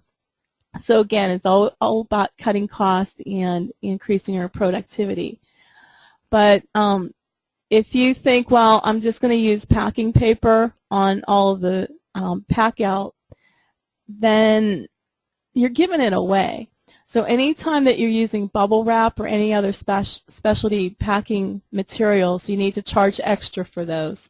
Those are consumables. Bubble wrap is one of the most obvious ones that we use. I just talked to one of my clients, I believe he's listening in today, and he said that his adjuster just recently complained that he used so much bubble wrap on the job. And you know, how do you justify, you know, a adjuster trying to tell you how you should pack or what packaging materials you should use? We need to make sure that everything that we pack is, you know, packed safely, that can handle all the transporting and handling that we do. As far as loose fill, we want to be really careful which ones we use. This one here up in the upper right-hand corner is like a figure 8. When you squeeze it between your thumb and your finger, it goes flat to nothing. The one on the bottom right is actually soy-based, and these crumble up really fine, like breadcrumbs. So these are not really suitable for the type of packing that we're doing. The one in the center is a dense foam. It's a lot of times it's in the shape of an S, and they hold up. Even if they break apart, they're going to keep their shape and provide protection throughout storage. This is a tabletop tape dispenser that I recommend using. It's on a rubber base. It holds 2-inch tape, and you can just snap off pieces of tape. You're not going to use this for taping boxes, but as you're wrapping small pieces with bubble wrap, you're going to be able to snap off a piece of tape very easily with one hand. Otherwise, if you're using a tape gun, you're trying to keep the thing that you're wrapping, you still need 2 hands to operate your tape gun. And so breakage could occur, and it's just so much easier using a tabletop dispenser. As far as boxes, I highly recommend that your most frequently used box is going to be your small box. It's a 1.5 cubic foot box. It's usually 16 by 12 by 16. And then mediums and larges would just be used as needed. And the medium box is a 3.0 cube, and the large is 4.5. The extra large is 6.0. And then we have our dish packs that are about 3 feet tall, and they're double walled. They're really strong. And mirror boxes. But typically, I'm going to recommend that you always start out with your small boxes. And on a typical first day of a pack out, if you have 4 to 6 people, I would recommend taking 100 small boxes, 25 mediums, and 25 larges. That's going to give you a good start. Those small boxes are used first, for the books, magazines, things that are heavy. We want to limit how much we can put inside a box that gets carried. Probably on a lot of your job descriptions, you have the standard phrase that says that your employees should be able to lift and carry 40 pounds, right? Well, with our crews, we're carrying so many different things. My rule of thumb is 20-20. So no heavier than 20 pounds, and what can be cleaned in 20 minutes. And that's purely cleaned, because we know that when we open up a box, we have to unwrap everything, throw away the old materials. We clean the item, and then we dry it. We have to repack it, which means we have to gather our materials and have everything handy at our station, pack the box, seal it, and move it over to our cart. So when I say 20-20, it's 20 pounds limit and 20 minutes that it would take to literally clean the item. It doesn't mean that you're going to be able to process an entire box in 20 minutes. It's just I'm trying to get you to visualize how long would it take to actually clean the items, and try to keep it around 20 minutes, and that's going to keep you profitable. And it's going to control what gets put into the box. We don't want to overload these boxes so that they're so heavy and they have so many items in that it's going to take 2 hours to clean the contents of the box. So I am in no way, shape, or form trying to rip off the insurance companies when I put these limits in here. It's just that, if you just quote me on 20-20 to an adjuster, it's going to sound like, hey, that's not fair. But, what I'm really saying is just, control what's going inside the box. And then medium boxes, we've got our measurements up here. It's a 3.0 size box. We want to reserve these for just the bulky items, toys, small countertop appliances, and then the large box is for lightweight, bulky items, lampshades, stereo speakers, plastic food containers. I don't recommend these very often for anything other than these items. Then the extra large boxes come in handy if we do have to pack like comforters and pillows, big, lightweight, fluffy type of items. The lamp boxes are great. It keeps the lamp upright. You can kind of build a nest in the bottom of the box so that there's cushioning for that lamp. Wrap the lamp and then seal it. Mirror boxes come in different sizes, small, medium, and large. They also come in buildable 4-part sections, so that if you imagine if you had 4 corners of this box, the interiors are open, and you're just going to conform those 4 pieces to the size of the item that you're wrapping. Then you can actually make custom boxes that way. So these are about 3 or 4 inches deep. You can put one item inside, or you can wrap multiple wall hangings and place them inside. File boxes are considered a specialty type of item, and you would bill these out according to the cost of the box, because they're probably going to be more expensive than the small boxes. You're going to purchase these according to the paper size. Are they letter size documents, legal documents, or like in Australia and the UK, the A4 paper size might be more common. So we're going to purchase them according to the size of the files that we're going to place inside, and then we're going to purchase it according to the length of the drawer. So if you've got a 2-foot drawer or a 3-foot drawer, you can purchase the box to match the size of the drawer, and it's going to be real easy pack out. You can just label the box according to the drawer it came from, and those documents will all fit. If you try to put documents from filing cabinets into the 1.5 size boxes, they're not going to fit. And you're going to have to say this is box 1 of 2, 2 of 2, and it just gets really confusing. Another item that I absolutely love are the paper moving pads. These are 2 sheets of craft paper with padding in the middle. They're 5 foot by 5 foot square, and you can use, like this one, only the top of the item is covered, but you can use multiple ones to cover the entire piece of furniture. The glide devices are great. Right here you're seeing 3-foot sections, and then over here are the 1-foot sections. You can put one of each of these under the table legs and move just about anything. There's also, they have kind of like a lever that you can purchase so that if 2 ladies are working together and they can't quite lift the furniture, it's enough, it's kind of like a crowbar, that you can get it underneath the furniture, just enough to lift it a couple inches and slide the glide devices underneath. We also would be thinking about our pre-cleaning supplies, things like the compressor or the HEPA vacuum cleaner. Long bristle brushes, I love these. These are called countertop brushes. The bristles are real long and soft.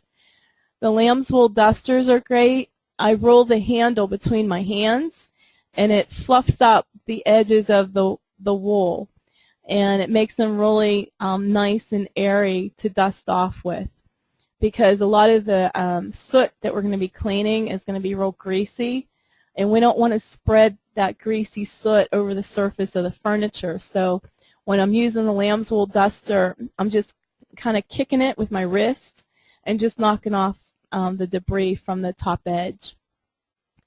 Pre-treated dust cloths are great. They're just treated with a little bit of lemon oil, just enough to pull the soot off of the surface so that it'll help us to be able to photograph the item better. Cotton cloths are great. Microfiber cloths are even better. So we also use the soot sponges for pre-cleaning as well. Now our PPE gear, we want to use nitrile rubber gloves. We never want to use latex when we're using chemicals. The latex allows the chemical to pass through to our skin, where nitrile rubber provides better protection. And the nitrile rubber gloves come in surgical style. They come up to like your mid-arm, and then there's extra long ones that come up over the elbow for when you're using the ultrasonic machine. At the job site, we might need face masks or respirators if there's a lot of soot in the air, goggles, especially if we're spraying cleaning agents, Tyvek suit to protect our clothes, and I recommend having a spare set of clothes for everybody. Keep those in the safety bag just in case there's a spill. I've seen buckets of cleaning solution fall off the top of the ladder. I've seen employees step into a bucket of cleaning solution. I mean, things happen. So it's better to have our extra set of clothes so that we don't have those cleaning agents next to the skin. And then we also need to protect the structure that we're working in. So we might think, well, it's a disaster zone. Why would we put down anything on the flooring? Well, we don't want to cause further damage to wood floors or to ceramic floors, so we want to protect them with the drop cloths. It's a good customer service feature the homeowners notice when we're taking care of their property. Walk-off mats for inside the door. So when you enter the home, do any of you have logo mats where it's the rubber back mat with your logo on it? So first impression when somebody comes to that job site is they see your brand recognition. Our moving blankets should be clean. We don't want to assume, oh, it's a pack out, everything is filthy already. We still want to have presentable moving pads. Carpet runners, they can be the tacky back ones to run up and down the carpets. And door jamb protectors. We can purchase them where they're all padded and they snap on to the frame. If we don't have those, then we can use the V-groove cardboard that goes on the outside of the pallets, and the V-groove can just be taped temporarily to the door jambs because we don't want to cause any damage to the furniture that we're moving, and we don't want to cause any damage to the structure as well. Here are some suppliers of, we've got Associated Bag Company, Global Industrial. They have a lot of different items, but they're really expensive. Jack's Box down in Florida sells storage vaults.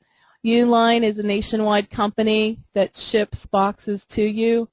UnisourceLink.com is a national company that provides volume pricing.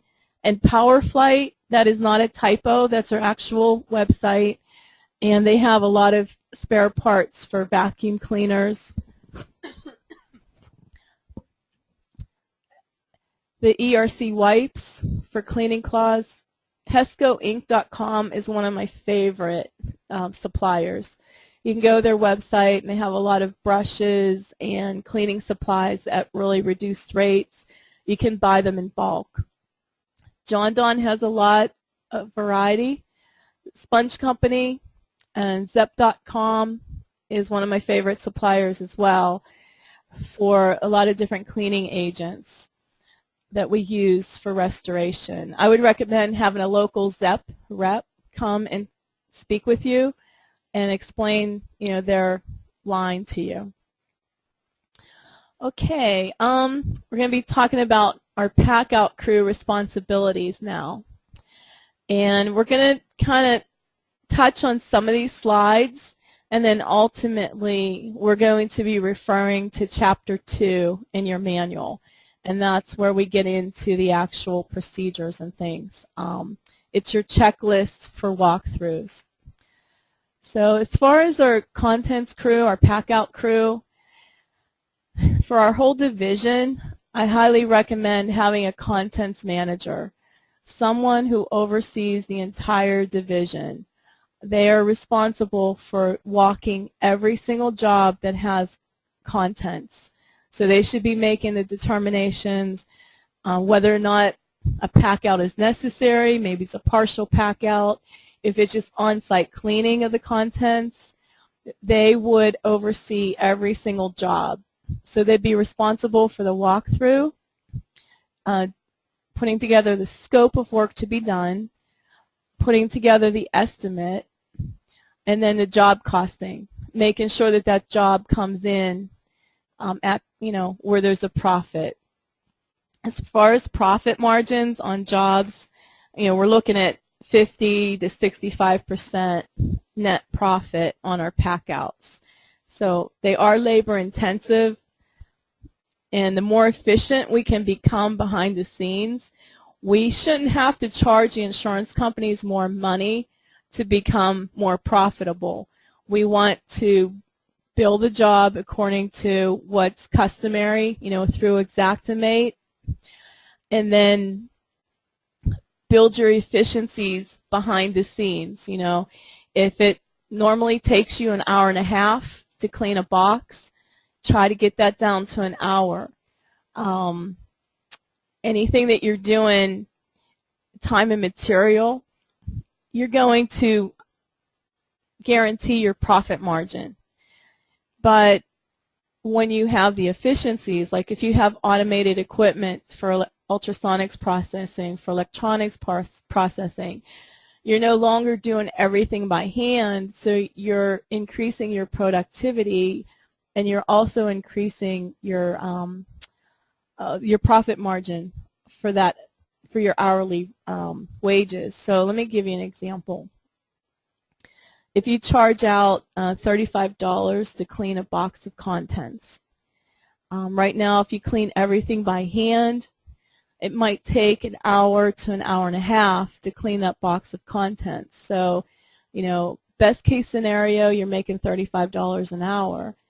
But if you can improve your processing methods, and now you can clean that box in 45 minutes, or if you have ultrasonics processing equipment, maybe you can do 2 boxes per hour or 4 boxes per hour or more. and you're still charging $35 an hour, but now you're making $70 to $140 an hour for processing those boxes. If you continue to charge time and material for everything and you increase your speed and efficiencies, you're actually losing more money, and you're passing that entire savings over to the insurance companies. So time and material billing is great for the pack out and the pack back, but for cleaning of the contents, I would recommend doing it by the line item. That way, if the homeowner says, well, I don't want my dining room table cleaned, you know exactly what fee to back out of your Xactimate billing. So, just take a closer look at your billing. I was working with a client locally, and they put together an estimate, and they had me review it. So some of the items that they had, they were it could have looked to the adjuster like they were double dipping, charging twice for something. And they weren't. It was just that they didn't know how to write the estimate properly. And so we just cleaned up their estimate and made it more logical, and it went through without any problems. So that contents manager is responsible for that entire division, and then they have project supervisors that work under them that actually run the job. So they're production supervisors. And then lead technicians, that's someone who is working towards a management position, so that if the project supervisor takes a lead technician and 2 technicians to a job site, the 4 of them are working together. Invariably, the project supervisor is going to get pulled aside by the homeowner, by the adjuster, maybe talking to the contents manager on the phone back at the office. So the project supervisor is going to get distracted. So they need a lead technician who can continue running the crews when they're unavailable. The technicians, I sometimes call them runners, because they're doing the busy work, and their job is to keep the crew moving forward. And we'll talk more about that. So I'm going to just kind of go through these slides either fast or I'm going to skip them. The reason is in Chapter 2, you have a checklist that talks about how to do the walkthrough. And a lot of this is covered. Okay, so the scenario is that the contents manager is running the division. A new job comes in, and it gets assigned to a supervisor. So the contents manager and the supervisor are scheduled to go and do a walkthrough of the property. The contents manager is ultimately making all the decisions, and the supervisor, if they can accompany the contents manager, is there taking notes and just verifying what's going to get done, so that when the supervisor brings the crew in the next day, that they can hit the ground running and be very efficient. So the contents manager would look at the job, assign it to the supervisor, who then is going to do some things in preparation. They're going to prepare a job packet, and they're going to print labels and arrange for the packing materials to be delivered to the job site, and they will be the liaison with the crew members. When they get to the job site, the supervisor is going to, let me back up, I'm sorry. The contents manager would do the walkthrough, set up the dry cleaners and everything, and then hand the job off to the supervisor. And now they're going to go to the job site, and they're going to go to the door, greet the insured, discuss the plans for the day. They're going to introduce the crew, and while they're still talking to the insured, the crew is going to get all the supplies ready and bring those into the house. So the supervisor needs to determine what's necessary as far as safety issues. They want to assign somebody to clear up the trip hazards. If they're bringing ladders in, decide where to put them, where they're going to be, safe and out of the way. clear out the pathways, clean up any debris, dry the floors if necessary, decide how the auxiliary electric supply is going to be set up, if they need to set up the extension cords, and do they need to set up a HEPA air scrubber.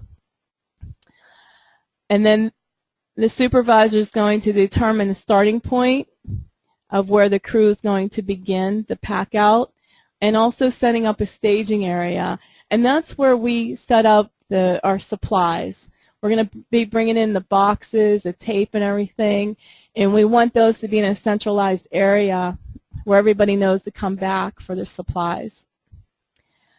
Supervisor is going to have to determine where the rush electronic items are. The sooner that we can pack and stabilize the electronics, the better chances of restoration. So those are usually one of the first items that we pack out. We also need to think about those rush items that are needed and we need to bring back to the homeowner right away, maybe some dry cleaning, some crucial items they need to live with.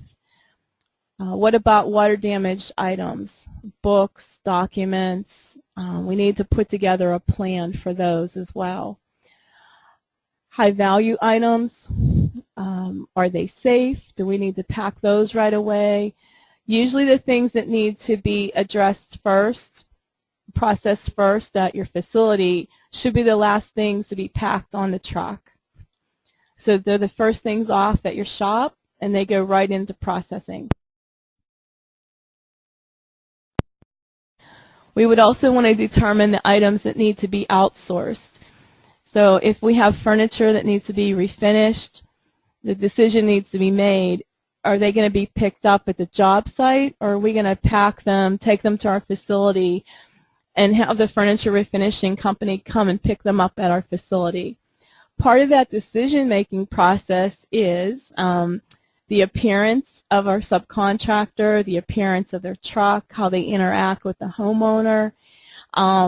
If they have old vehicles that they do a beautiful job on refinishing, but their trucks look awful, you may want them to pick everything up from your facility because you want all of the impressions at your job site to be, A1 and really good impression.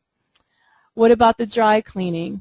Usually we have the dry cleaners come in the same day that we're there doing our walkthrough. The sooner that the soft goods can be removed, the easier for the crew to do their pack out.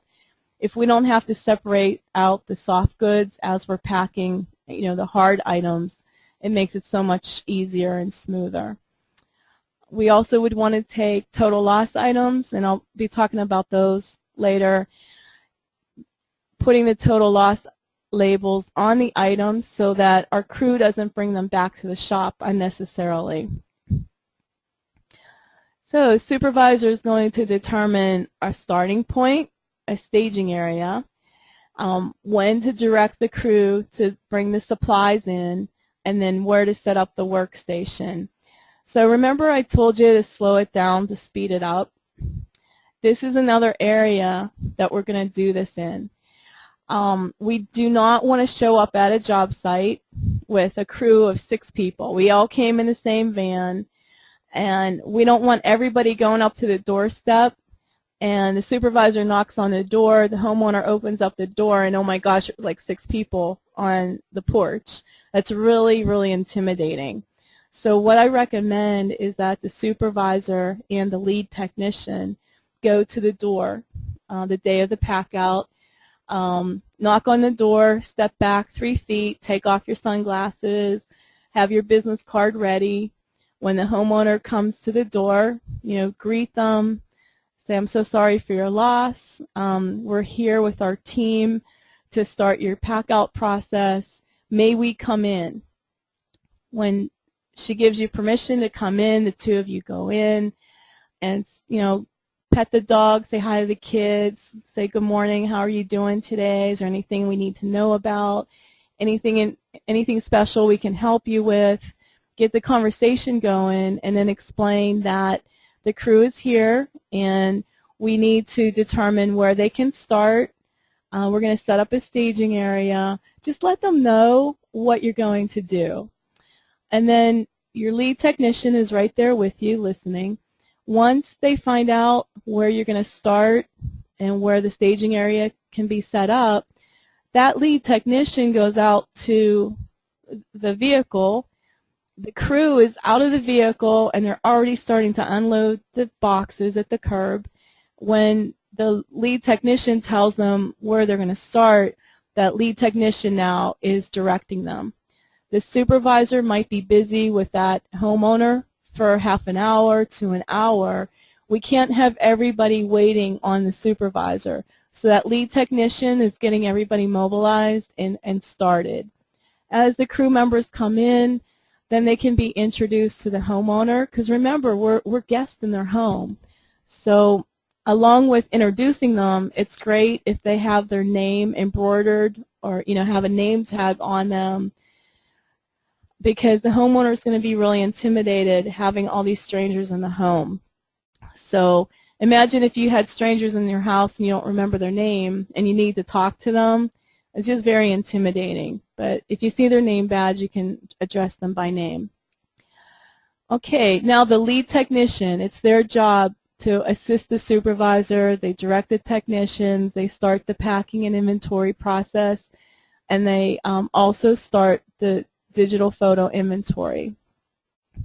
The technicians, they can now start protecting the furniture, setting up the staging areas, bring the supplies into the job site, set up the workstation for the packouts, and start making boxes. So they can make 20 or 30 boxes and keep them close to the different areas where we're going to be doing the packing. The technicians can help out with filling the box, sealing the boxes, and then taking the boxes to the holding area inside the house or to the truck. For tagged items that are not going to be boxed, dismantling might be necessary, and then they need to be wrapped and the label would get attached. And the technicians also help with loading the truck. When everything's transported to the warehouse, then they're going to help unload the truck, route the contents throughout the warehouse, whether it's at the drying station, cleaning area, or in the vaults.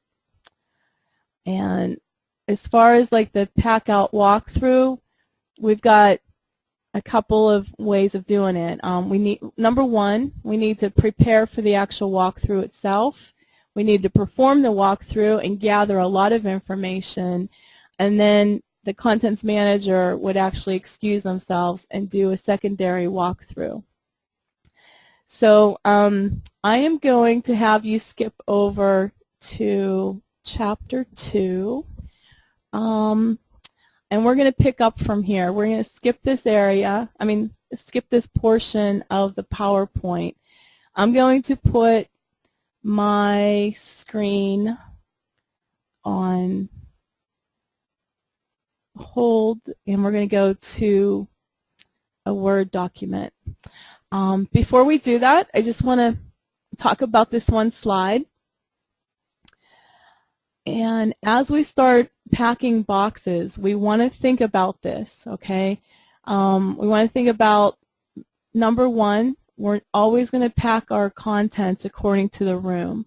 So as you're packing a box, you're only going to put the contents in it from one room at a time. And then we want to pack the contents of our box according to the cleaning station that it's going to go to. So we don't want to mix contents in the same box. For example, you wouldn't pack books in with ceramics. The books need to be processed with dry sponges, and the ceramics need to be wet washed. So we don't want to open up a box and have those contents being diverted to two different cleaning stations. So our major rule of thumb is every box gets packed according to the cleaning station where it's going to be processed. Then we need to think about what category of contents are we packing. So we might be sending different contents to the hand cleaning station, but we might want to keep the wooden items separate from the ceramic items. We might want to separate them according to value. The antique dishes, you know, grandma's china, we want to keep packed together. The plastic dishes can be packed separately. And then think about their condition too. Are they questionable, where they might not respond and they're going to end up being total loss items? Are they really clean? Maybe some of the items took a lot of heat in the kitchen, and so they might be brittle. We want to pack them all separately according to their condition. And then we could pack them according to their contamination level too. So wet versus soot damage. If they are soot damage, we could separate the heavy sooted items separate from the lightly sooted items, because we don't want to unnecessarily cross-contaminate the items that didn't get a lot of damage. So we need to just, you know, think on our feet as we're packing those boxes. We've got a lot to think about, but we want to always start out with where are we going to clean those items. Okay, let me pause my screen, and I'm going to pull up that chapter 2, and it's a Word document.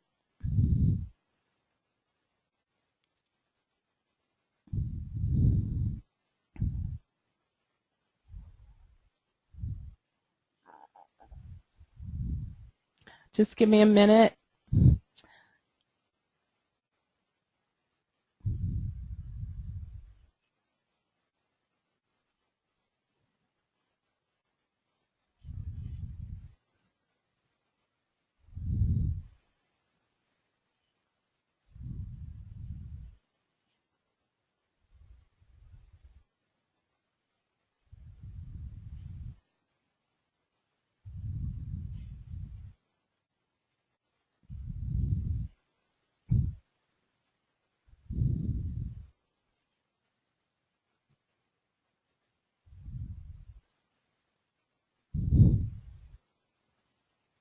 I'm sorry, I thought I had this at my fingertips.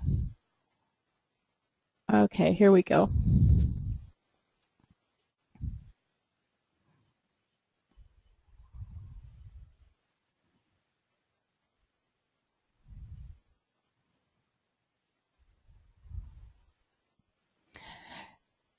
Chapter 2, if you go to the table of contents,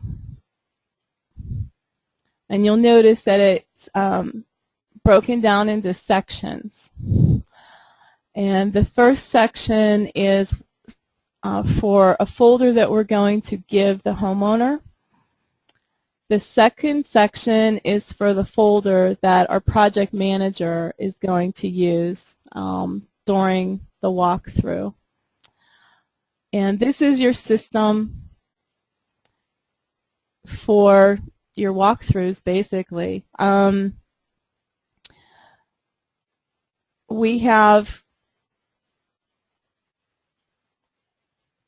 okay, the Insured's Property Restoration Project folder, and then we have the Project Management folder. So we've got documents here that we're going to give the insured during that initial walkthrough when we first meet them. And let me get down. Okay. Our property restoration project folder, we're going to give this to the insured. And then the project management folder, we're going to keep on hand. And then the rest of the documents we're going to go through. Those are more for internal use and for training within your company. So let's go through the way that we're going to do this. Once I get my screen situated properly, we're going to just go through the documents one by one, and then we're going to come back to the checklist, and I'm going to show you how this all works together, okay? So if you could go to page 3, this is a letter to the insured, and it's going to help set up some parameters for the insured so that they understand what it is that, is going to happen with their job, gives them contact information, and just set some expectations and parameters. It's going to help you out a lot. They're also going to receive the take-along list, the valuable documents and records form, damaged money, coins, and saving bonds, and a non-transportables list. So let's read through the first document here. It says, our company values your trust in choosing us as your restoration company. We realize this is a difficult time for you and your family. It is our desire to provide you outstanding professional services along with care and understanding. In an effort to familiarize you with the relocation process during the reconstruction and restoration of your home, we have outlined typical restoration stages and procedures. I'll be working with you throughout the restoration of your home and personal belongings. If there's anything I can do, do not hesitate to call me at, now here it says call me on my cell. You may not want to give out your cell phone number. So maybe this is where you put in your toll-free number at the office. And then we say the initial stages include but are not limited to emergency services, pack out, and move out. So you're just giving them an overview. You can customize this letter to any type of job that you're doing. And then the next paragraph says, based on the condition of your structure, the weather conditions, and amount of personal belongings to be packed and or moved, each stage could take several days to complete. We strive to make the process as smooth as possible. So you're letting them know that things happen. We're going to try to stay on schedule, but we might be off a day or two. You will be advised of the date that the photo inventory crew will begin the pack-out process. To ensure that you have personal items your family may need at your temporary residence, we provide you with a complimentary supply of moving boxes and packing supplies to be used for collecting personal items such as those listed on the enclosed take-along list. So we're telling them that we're going to give them a complimentary supply of boxes, but we're billing those out to the insurance company. So we're just trying to make their life a little bit easier by giving them boxes and packing supplies and even a personal pack-out kit, which we're going to go over in a few minutes too. So this take-along list that they're going to have, it lists their insurance policy, their birth certificates, passports, things that they're going to need for their temporary location. And granted, some of these may not be restorable, or you might have to clean them before they can take them along. But we just want them to start identifying what these items might be that they, that they're going to need. Here it says, if the items that you need are damaged, please bring them to our attention, and we will assist you by getting them rush processed if possible. These would be critical items necessary for daily function. If the items are non-restorable, we will make alternative suggestions. We ask that a policyholder be present during the move-out, as a signature is required to release your contents to her care. After the move-out, you'll receive a CD with a digital photo inventory documenting the items packed and awaiting processing. A sample of the inventory is included in this information packet. Now, I don't have a sample of that in here for you. You would have to create your own if you're going to include it. Your contents are being transported and processed in our contents processing facility, where they'll be evaluated, cleaned, and or restored. They'll be secured in individual storage crates in our climate-controlled contents processing facility. So, you're giving them a lot of information here. Because all they think about, is where are my contents going? It's just this big black hole. So one thing I would suggest is if you could take photographs of your facility, even if you don't have the biggest or greatest facility right now, if you can just get it cleaned up and ready for some photos, and then have some crew members staged where they're cleaning contents and get some nice photographs. even if they have to be cropped in really tight, but just show where the contents are going to. And if you have storage crates, photograph those. And you just want to help your clients feel more secure about their contents. If you determine that you need additional items from storage for immediate use, please feel free to contact us. Our contents retrieval processing fee is X amount of dollars per vault. So do you guys currently have a contents retrieval processing fee? Think about that. If it's put here in writing, now the homeowner realizes there's a fee involved with those retrievals. So we don't want them showing up at your facility asking for a $40 blender to be pulled out of storage. It's probably going to cost you $150 in labor to actually pull it out. So if the homeowner realizes that there are costs involved, it's not going to be charged out to them, but it will be charged to the insurance company. They may be, a little more hesitant before they ask you to retrieve a lot of items. Okay, as a courtesy, we will waive the fee for X amount of retrievals when requested within X amount of weeks from the move-out date. So you're just giving them some parameters. And you might have a situation where you're just not comfortable charging the insured for the retrievals at all.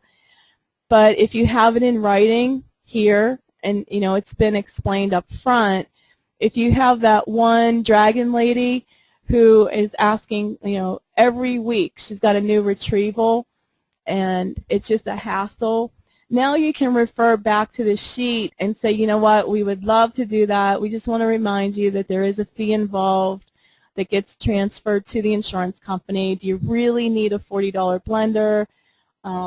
Or do you think, it might be better just to go out and, replace it? So this is our letter to the insured. It's designed to let the insured know that there are procedures in place, and it kind of puts the brakes on some things by having it. Now the take-along list, these are things that we're going to recommend that the insureds go through their home in the privacy of their home. We're going to give them space to go through and collect these items that they should be taking with them. So some additional ones would be cash, checkbooks, credit cards, jewelry, irreplaceable photos, videos, firearms, silver, gold, furs, coins, and stamp collections. So when the homeowner sees this list, it's meant to jog their memory. And you might want to add some more specific things that you found, people should be taking with them.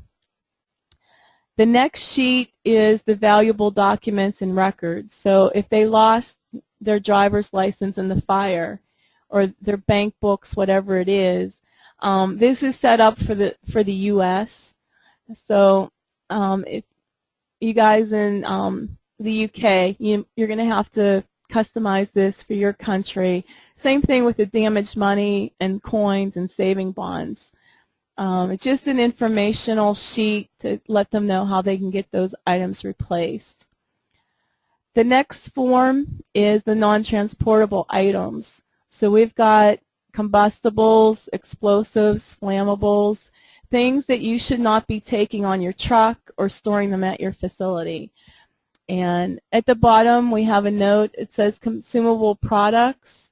Whether they be fresh, frozen, dried, or canned, are considered as perishables and excluded from packing, processing, and storage.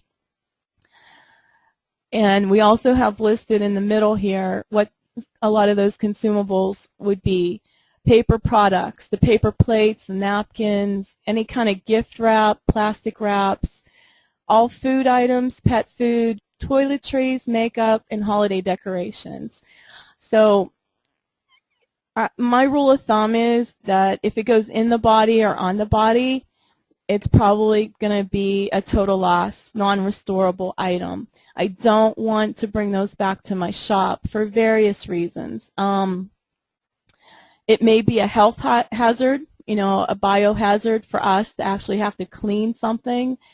As far as makeup and toiletries and food, they all have expiration dates. So what if we're going to have something for 3 months in storage? During that time, those expiration dates could, become expired, and now we have spoiled items on our hands that we're going to be returning to the homeowner. So we're always thinking about our liability. As far as holiday decorations, the Valentines and the cardboard things, a lot of times it's impossible to clean those, and so it's just not worth investing the time and labor into cleaning them up. And then under miscellaneous items, we've got disinfectants, matches, candles. We don't want to pack out candles because if they melt inside the boxes, it's going to cause further damage. Live plants, we could include live animals in here. It sounds silly, but I've walked into my clients' places and they've got a rolling rack full of live plants in their office, and they're babysitting them for one of the clients. Well, if those plants die in the meantime, it's going to be another negative for the restoration company. Fish tanks, they need to be addressed as soon as possible, and if the fish are still living, being able to find somebody to adopt them or to watch over them, but they shouldn't end up at a restoration contractor's offices. Firearms we talked about, paint, cleaning products. There's so many different types of cleaning products that we don't want to have them in our care, custody, and control. If they spill, the bottles leak, whatever. And then we've got over-the-counter meds, prescription meds, needles and syringes. So I'm trying to identify the prescription meds, but I also want the homeowners to start thinking if they have any illegal substances that we're not going to be taking those with us. And then the last two are the adult novelties and the adult entertainment media. If they've got an excessive amount of, sex toys or pornography, and we may have employees who just are absolutely not comfortable having to handle those things. Some of those items could be biohazards. So by having it on a non-transportables list like this, it's a very discreet way to ask the insured to make sure that they don't have any non-transportable items in their bedroom, that here are some boxes if you would like to collect your take-alongs and your non-transportable items. You can do it without having to say, hey, can you pick up your toys, So it helps our team out by having this document. Another thing that you can do with the non-transportables items list and the take-along list is put these back to back and laminate them and send them out with the crew. They can keep the sheets on their pack-out station. That way, if they come across any of the take-along items or the non-transportables, they can separate them out. You can actually make boxes labeled take-along and non-transportable, separate the contents, and let the homeowner know, we've got some boxes that they need to address. So we just went over a folder that we would actually put together for the insured, and they would have the paperwork that they would need. I use a 2-pocket folder. If you guys have anything already that you've created for your company, like in full color, that's great. I'm going to put my screen on pause real quick, and I'm going to show you, I'm going to tap into my website so that you can see how I put my folders together. And it just makes it really easy to be able to hand the homeowner a folder, and then we have a folder as well for all the forms that we want the homeowner to sign. So here we go.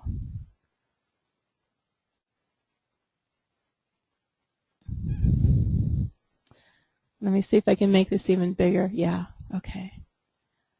Okay, so I put together this folder for the homeowner, and we've got the letter to the insured, the take-along list, and other documentation.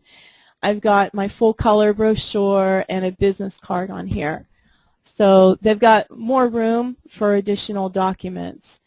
And then you could have a folder called your restoration team, and in here you would have photographs of your facility, of your team members with like little mini bios, and have Susie's photo, and it would say, hi, my name is Susie, and I specialize in antiques, and one of my hobbies is to go to flea markets or antique shops, and I'm here to help you with your antiques.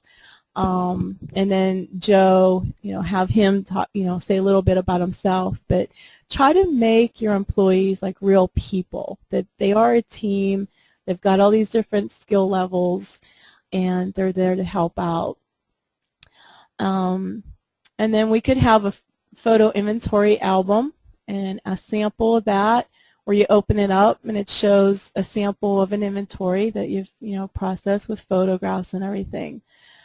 And then you would also have a folder with multiple pockets in, and that is what your supervisor would use as they're doing the walkthrough. So I'm sorry, this is what the contents manager would use. So we're back to chapter 2, and we're looking at the cover of that project management folder. And the next 3 pages is the pack out procedures checklist, and we're going to come back to that. But some of the documents in this folder now are going to be ones that, based on the job, that the contents manager is going to fill in and have the homeowner sign. This one is the customer responsibility form for air movers, dehues, and other equipment.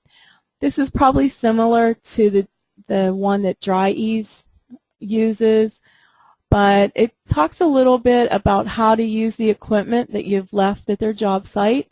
It says do not turn off the equipment unless there's a problem.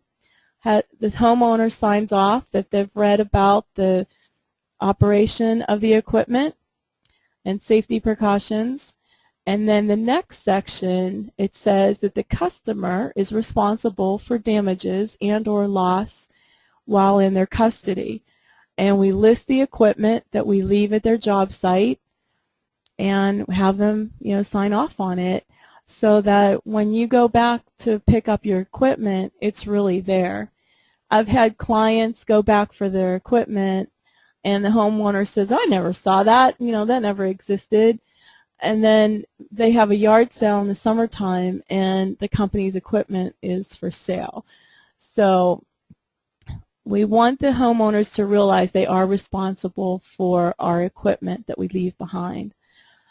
The next sheet is a declaration of value. And as we're doing our walkthrough, we want to ask, what do you have that's of particular value, whether it's a $1,000 item, whatever magic number you want to put here. It could be $500, $2,000, and you would have them tell you and describe the items that are worth $1,000 or more. They may have them on an insurance policy, and so we need to know that as well.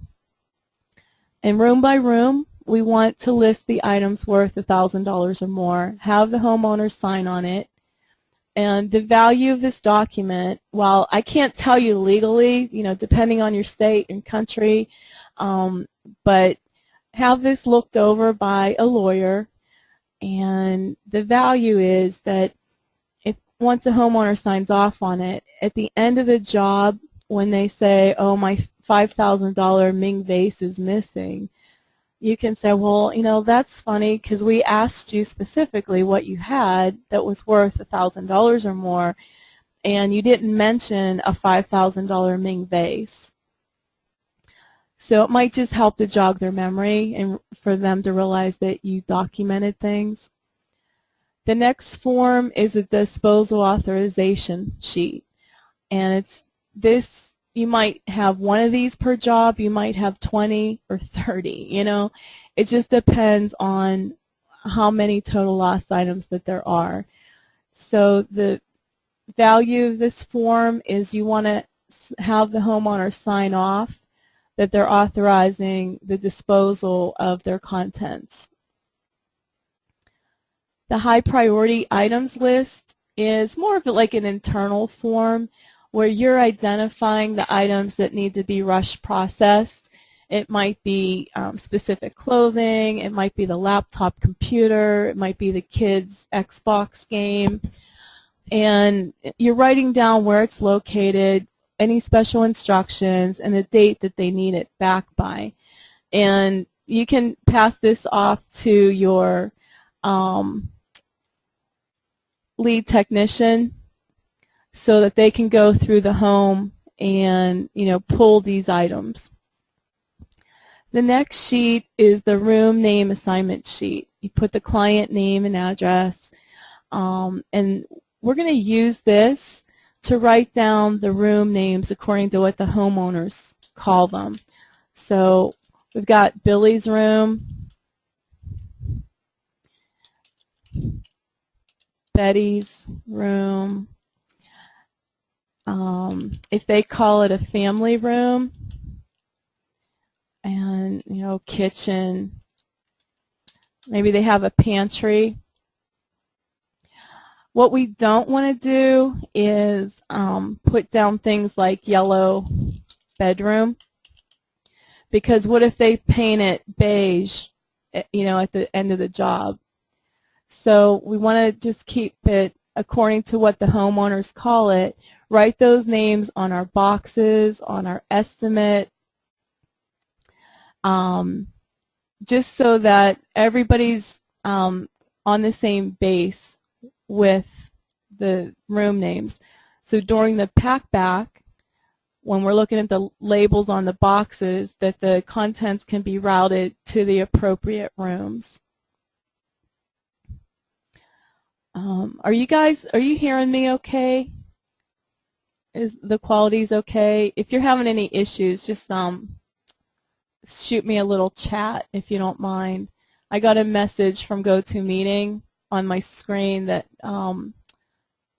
there might be some issues with the audio. So just let me know if you're having any issues. I'm going to keep going, assuming that there are none. And I'm closing down some screens on my computer too.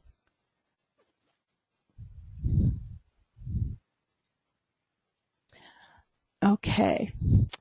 The next sheet is the room information sheet. I like to print these on hot pink paper. And as I'm doing the walkthrough, I'm going to write down the room name. So we've got Billy's room.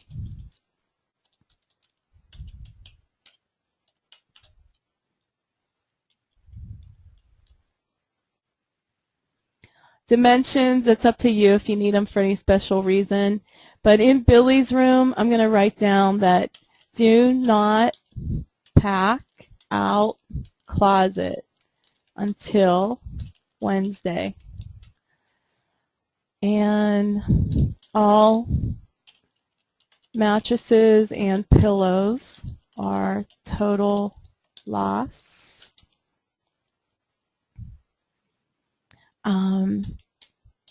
Pack stuffed animals and set aside for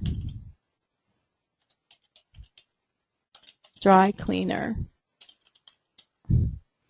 So any special instructions for that room now are visible to everybody. We're going to print this on hot pink paper. And then I'm going to put this inside of the room, on the floor, leaning against the wall, so that the supervisors, the lead technicians, the technicians, everybody can look at the sheet and find out what needs done in that room. Because you know, if you've been the contents manager, if you walk these jobs, it's hard to try to share all the information, all the instructions, and pass that on to your crew. So we're just trying to make it as simple as possible for everybody. So the more documentation, the better. The next sheet is the supply requisition form, and you can customize this according to the type of jobs that you're performing. The first column has a lot of emergency services equipment. The second column gets into the cleaning supplies, and then the third column has more of the packing supplies and inventory methods. Inventory supplies. So when we're doing that walkthrough, if we know that we need, 2 air movers, we can check that off. If we're going to need, the crew is going to definitely need a lot of gloves, Tyvek suits. We've got PPE gear on here. And then if you have someone that can stock these items for you, if you can, usually with our company, as long as we would call in or fax in the supply requisition form by like 2 in the afternoon, then everything would be ready and stocked that afternoon, and the van or truck would be ready in the morning. So think about who can do this within your company based on where you are with the size of your division. If you have a large company, and right now are you relying on your pack-out team to come in at the end of the day, clean up their truck, and restock their truck for the next day. You might be at a point where that you have to do it right now, but think about if you could hire a retired gentleman or a high school student who comes in like 2 o'clock in the afternoon after school, and their whole job is to clean off equipment, restock the trucks, check the supplies. They're coming in fresh, especially the retired gentlemen. You go to Walmart and you've got the greeters, the elderly gentlemen that say hi as you come in the store. There's probably a lot of those guys that would much rather be working for you at your shop, getting these supplies ready, and they're excited to be working again, and guys like to clean up and fix things. So if you could be paying them at minimum wage, it's going to save you a lot of money rather than paying your higher paid technicians and supervisors to do these tasks. Then, and they're exhausted. They drove to the job site, they worked all day, drove back home, drove back to your shop. You're not going to get the best productivity from them. So I like starting out, I like having someone else come in just for that purpose. Our next sheet is the complementary items planning sheet. And this is more of a customer service type of task, something that we can do. The pack-out supplies, the personal pack-out kit, it kind of coincides with that, the pack-out when we tell the homeowners we're going to give them a complimentary supply of boxes. Along with those boxes, we can give them packing paper, the tape gun, the bubble wrap, and we're going to give them, enough supplies so that they can pull everything together and take it with them. You may want to put together toiletries courtesy bag. We can make them for adult males, adult females, boy, girl, and baby. And kitchen paper goods, if they've had a kitchen fire but they're still living at the house, it would be nice to put together a kitchen bag for them. And those contents of the bags are listed on page 24. So inside the toiletries bag, we could have soap, toothbrushes, lotion. You might want to do this per individual in the family, or you might want to just give like full-size bottles that the whole family can share. The personal pack-out kit. Remember that lady that I was helping her pack her buttons so she could take them along with her? This is kind of what spurred this whole idea. Is she needed like resealable bags, and I gave her dust cloths so she could clean things off, dust masks, the surgical gloves, and then the disposable camera was suggested by one of the attendees in the class, where they thought, you know, here we are, we're taking all these photographs of all their belongings, and the homeowner's camera is probably smoke damaged. So if we gave them a disposable camera, they can take some snapshots themselves and, you know, feel more in control that they're getting documentation also.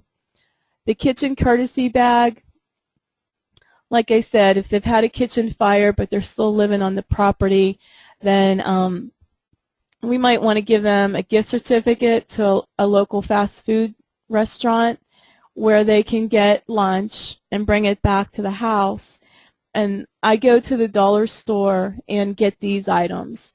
So you could purchase paper gift bags with your company colors, and then get coordinating paper plates, cups, napkins, and put together the kitchen bag so that they have a nice clean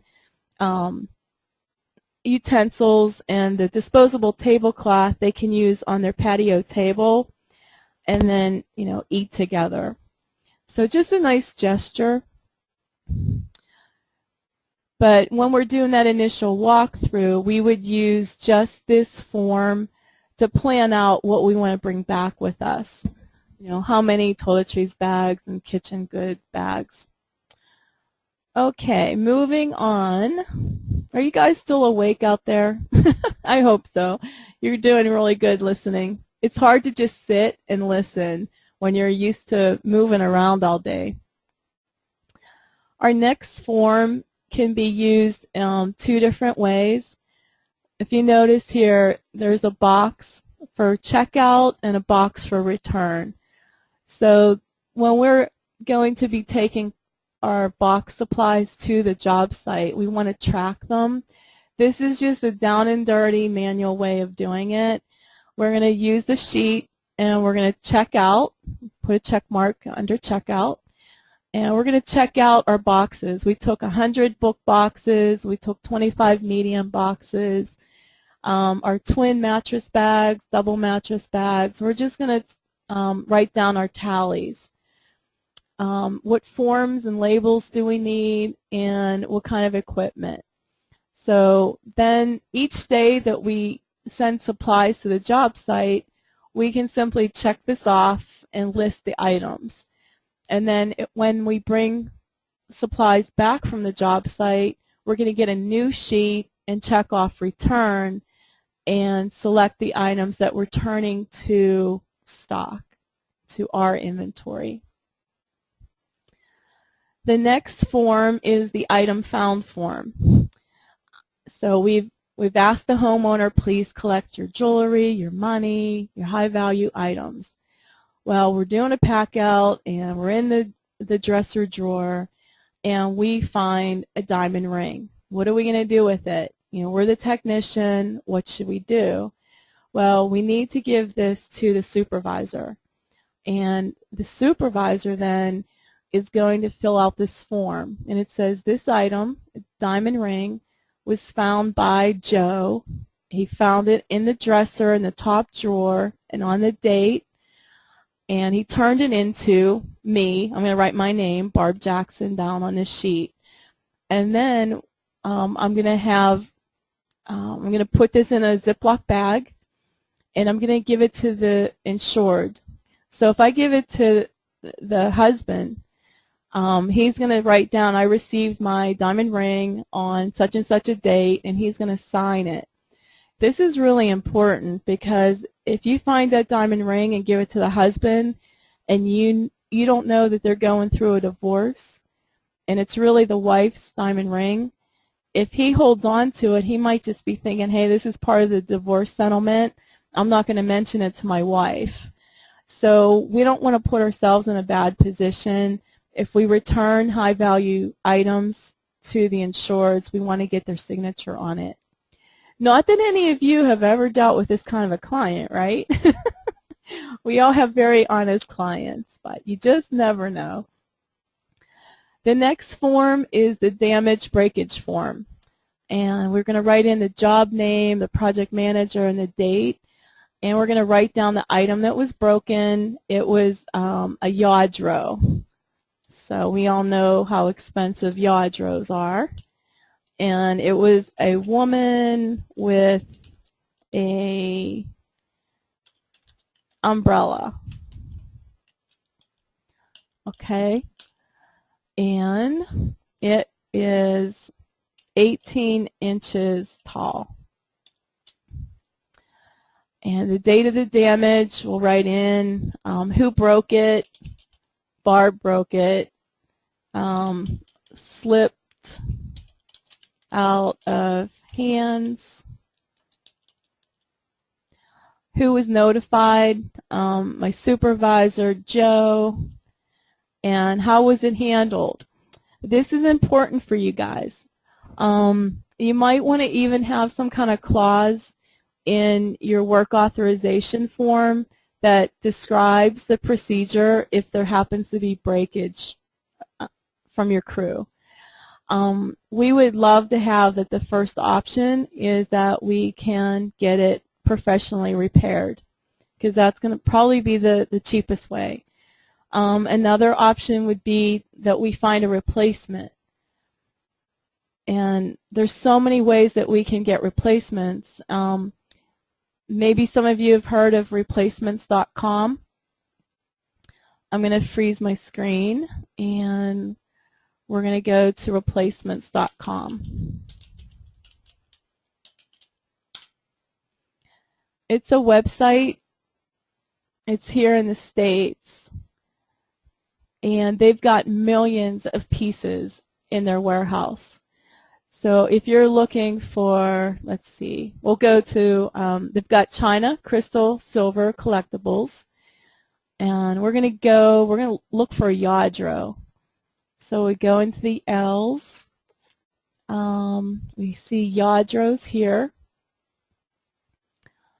And now we've got a variety of figurines. We've got Yadro figurines. And my hope is that I would be able to find the item that I broke, okay? So I see a girl with a mother's shoe. So I can look at the photograph and see if that's what I broke. And then I want to go in. Hold on. Okay. Girl with a shoe. The retail price is $400, but you can purchase it here for $289. So that's a savings, you know. Maybe the homeowner's telling me that they want me to write them a $400 check for the replacement of the Yadro that I broke.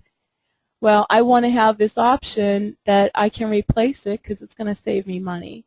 So if you can have some kind of clause like that in your work agreement, it's going to help you, you know, to control the cost of breakage.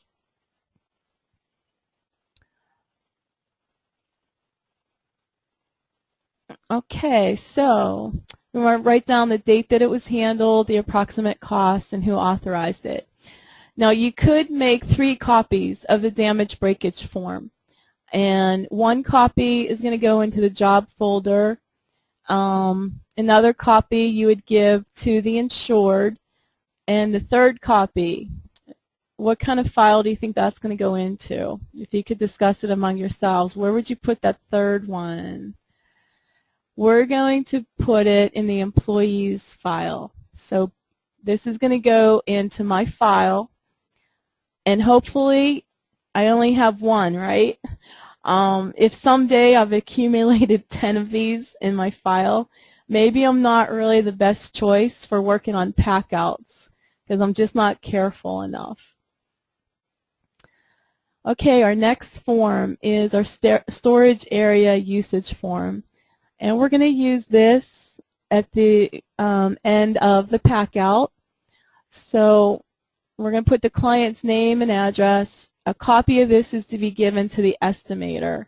So if Sam is the estimator, we're going to say that the date loaded is 4/10/2011, and we're anticipating that this is going to be a 3-month project. It's going to take 3 months for reconstruction.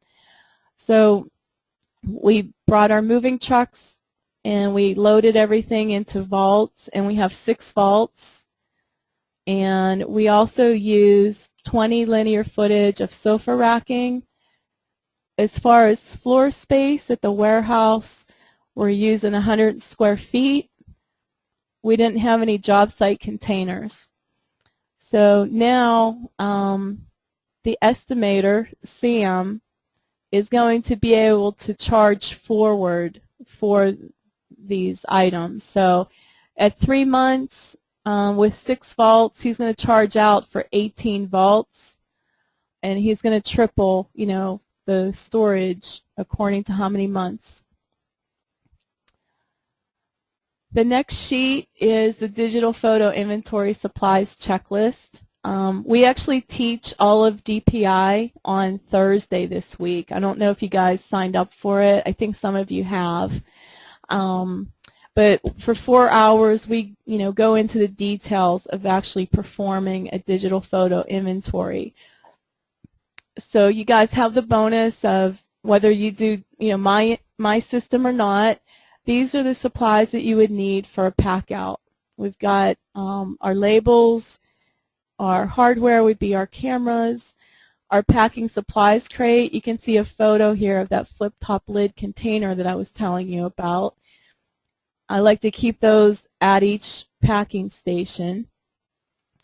And then we would have our portable folding tables, our halogen pull lights, our box supplies, and our pre-cleaning supplies. The DPI procedure sheet is our cheat sheet that helps the crew at the job site. And then we've got our common damage and breakage issues and tips for loading and unloading the moving truck. You can actually print these out and use them at that weekly training meeting that you have for your pack-out crews, or as you hire new people, they can read through that information. The very last sheet of the chapter is the cover for the digital photo inventory album sample that you might take with you and use during that initial walkthrough. Okay, so we went through a ton of information, lots of forms. Hopefully these will help you out. And we're going to go back to pages 9 through 11. And this is our checklist. So I would recommend having one of these in each of the folders, and you make a new one up for every job and just check through, what got done. This is going to take you from that initial phone call all the way through everything being packed and put into storage at your facility. So we're going to start out with what to do at the office before the contents manager does the initial walkthrough with the homeowner and the adjuster. First, they're going to prepare the insured's information packet. So remember the letter to the insured. You can actually customize that with the insured's name and maybe some of those procedures according to the job that you're going to do for them.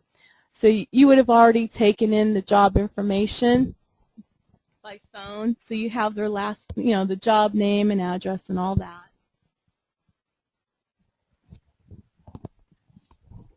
And you would have your work authorization form that you want them to sign. And you would slip those inside that 2-pocket folder and take it with you to the job site. Determine if you have to collect a deductible. Determine if you're going to take any courtesy bags with you to the initial walkthrough. If you already know that it's a kitchen fire, you might want to, have kitchen bags already prepared, have 10 of them ready at a time so that you can just, grab one on your way out the door. The toiletries bag, same thing. Okay, and then we want to take our inventory sample folder with us and our contents processing marketing folder also. And then we're going to take our total loss labels with us.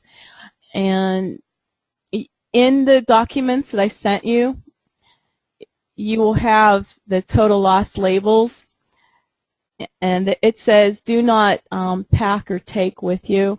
So I print these on bright orange neon stickers. And as we're doing the walkthrough with the insured and the adjuster, if we all agree that the mattresses and pillows are a total loss, there's a couple things you can do. One is apply your total loss stickers right on those items so that they're visible, everybody can see them. And then the room information sheet that you print on hot pink paper, it's inside the room, you can write on there too which kind of items in each room are total loss. All right, so we have our folders ready, and we're going to go and do our initial walkthrough. We're meeting the adjuster and the insured. So we want to introduce ourselves and just let them know, we've got a procedure that we need to go through. We have a lot of questions to ask them, and we're going to try to take as many notes as we possibly can. But we were wondering if they would mind if we had our assistant. I might have my lead technician with me or a supervisor with me and ask permission for them to actually videotape our whole walkthrough process. If they say okay, that would be great. So we're going to take the video and we're just going to tuck it away and have it in storage just in case we need it when the job is, coming to completion. So the things that we're going to ask is, number one, do you have any artwork in the home? What are the high valuable items? And have the homeowner point those out to us. If they have a lot of artwork that's hanging on the walls, if you're not going to be the reconstruction company and you're just doing your pack out and cleaning of the contents, do you want to rehang items on the walls? Are you going to be willing for your crew to pound a nail into the wall to rehang the artwork? Usually, if you're not the reconstruction company too on the job, you're not going to want to do it.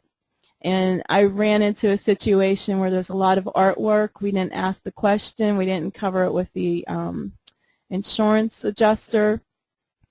We didn't want to rehang the artwork, so we hired an art hanging company to do it. And it was about $1,200 out of our pocket that we had to pay because we just didn't anticipate it. So that's why it's here. You guys are totally learning from my mistakes. Okay, another question is, what's the level of pack back? Are we going to bring everything back and do a drop and run where we just put the furniture in place, we leave the boxes behind, we don't open the boxes, and we don't put anything back? So we want to know, is it a partial pack back or full pack back where everything goes back into its original position? We want to ask them what their high priority items are. We have our form for that. And then our total loss items, we're going to put our total loss labels on those. So if you're doing a walkthrough with a wife and she says, yep, those golf clubs are a total loss, so we put our sticker on there. Her husband comes home at night, he sees this total loss sticker on his golf clubs, and he's like, whoa, wait a minute. Well, now they can have discussion, change their mind, and just let me know, and we won't total loss the golf clubs. We'll try to restore them. We also want to have the insured sign the work authorization form, the customer responsibility form for the equipment, the disposal authorization form, and the declaration of value. Collect our deductible and give the insured all their paperwork, you know, the letter to the insured, to take a long list, explain what everything is all about. And then there it says, take the video of the property with the insured. Okay, so we just spent an intensive hour or so with the insured, right? And hopefully the adjuster was there giving us input as well. And we just made a lot of decisions. This is all part of slowing it down to speed it up. At this point, I'm telling the homeowner, you know what, I still need maybe a half hour to an hour, and I'm going to do another walkthrough. And during this walkthrough, I'm going to be calling the dry cleaners. I think I can get them here today. And I see that you have electronics that are soot damaged and they're wet. We can have those picked up today. We can have them stabilized. And I truly believe that, you know, we can restore your electronics, but we need to act quickly. So while I'm here, you know, I'm going to be making some plans. I need to do another walkthrough, take a lot of notes and photographs. And you know, this is what I call the secondary walkthrough, where you're doing this on your own without the homeowner. So here we go. We're going to set up the dry cleaners, and if the property needs asbestos testing or any other specialty service providers, then I need to show up that day or the next day. I'm calling them now and getting that ball rolling. I'm going to walk through the home, and I'm going to fill out the room name assignment sheet. I'm going to remember the names of the rooms that they told me. And then I'm going to fill out the room information sheets per room and put them inside the doorway. I'll draw a diagram if I need it, and then I'm going to take photos, the outside of the house and every single room that we're going to be working in. This is really, really important. We want photo documentation of what everything looked like during that initial walkthrough, because so many people are going to be coming in and out, things can change. After I taught digital photo inventory to a company, they called me and they were like, Barb, we just did our second digital photo inventory job, and it saved us from a lawsuit. He said that the homeowners, he met the homeowners, he did his walkthrough, and he took the photographs like I'm telling you right here.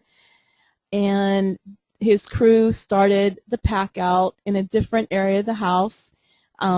They started working in the bedrooms. And by the second day of the pack out, they got a phone call that night, and the homeowner said that they're responsible for having started a fire in their condominium. So he's like, what could we possibly have done to start a fire? And they said, well, we have a fireplace with an auto ignite. It comes on the weekends. It just, you know, it's an auto ignite. And they said, you left an oil painting leaning against the fireplace.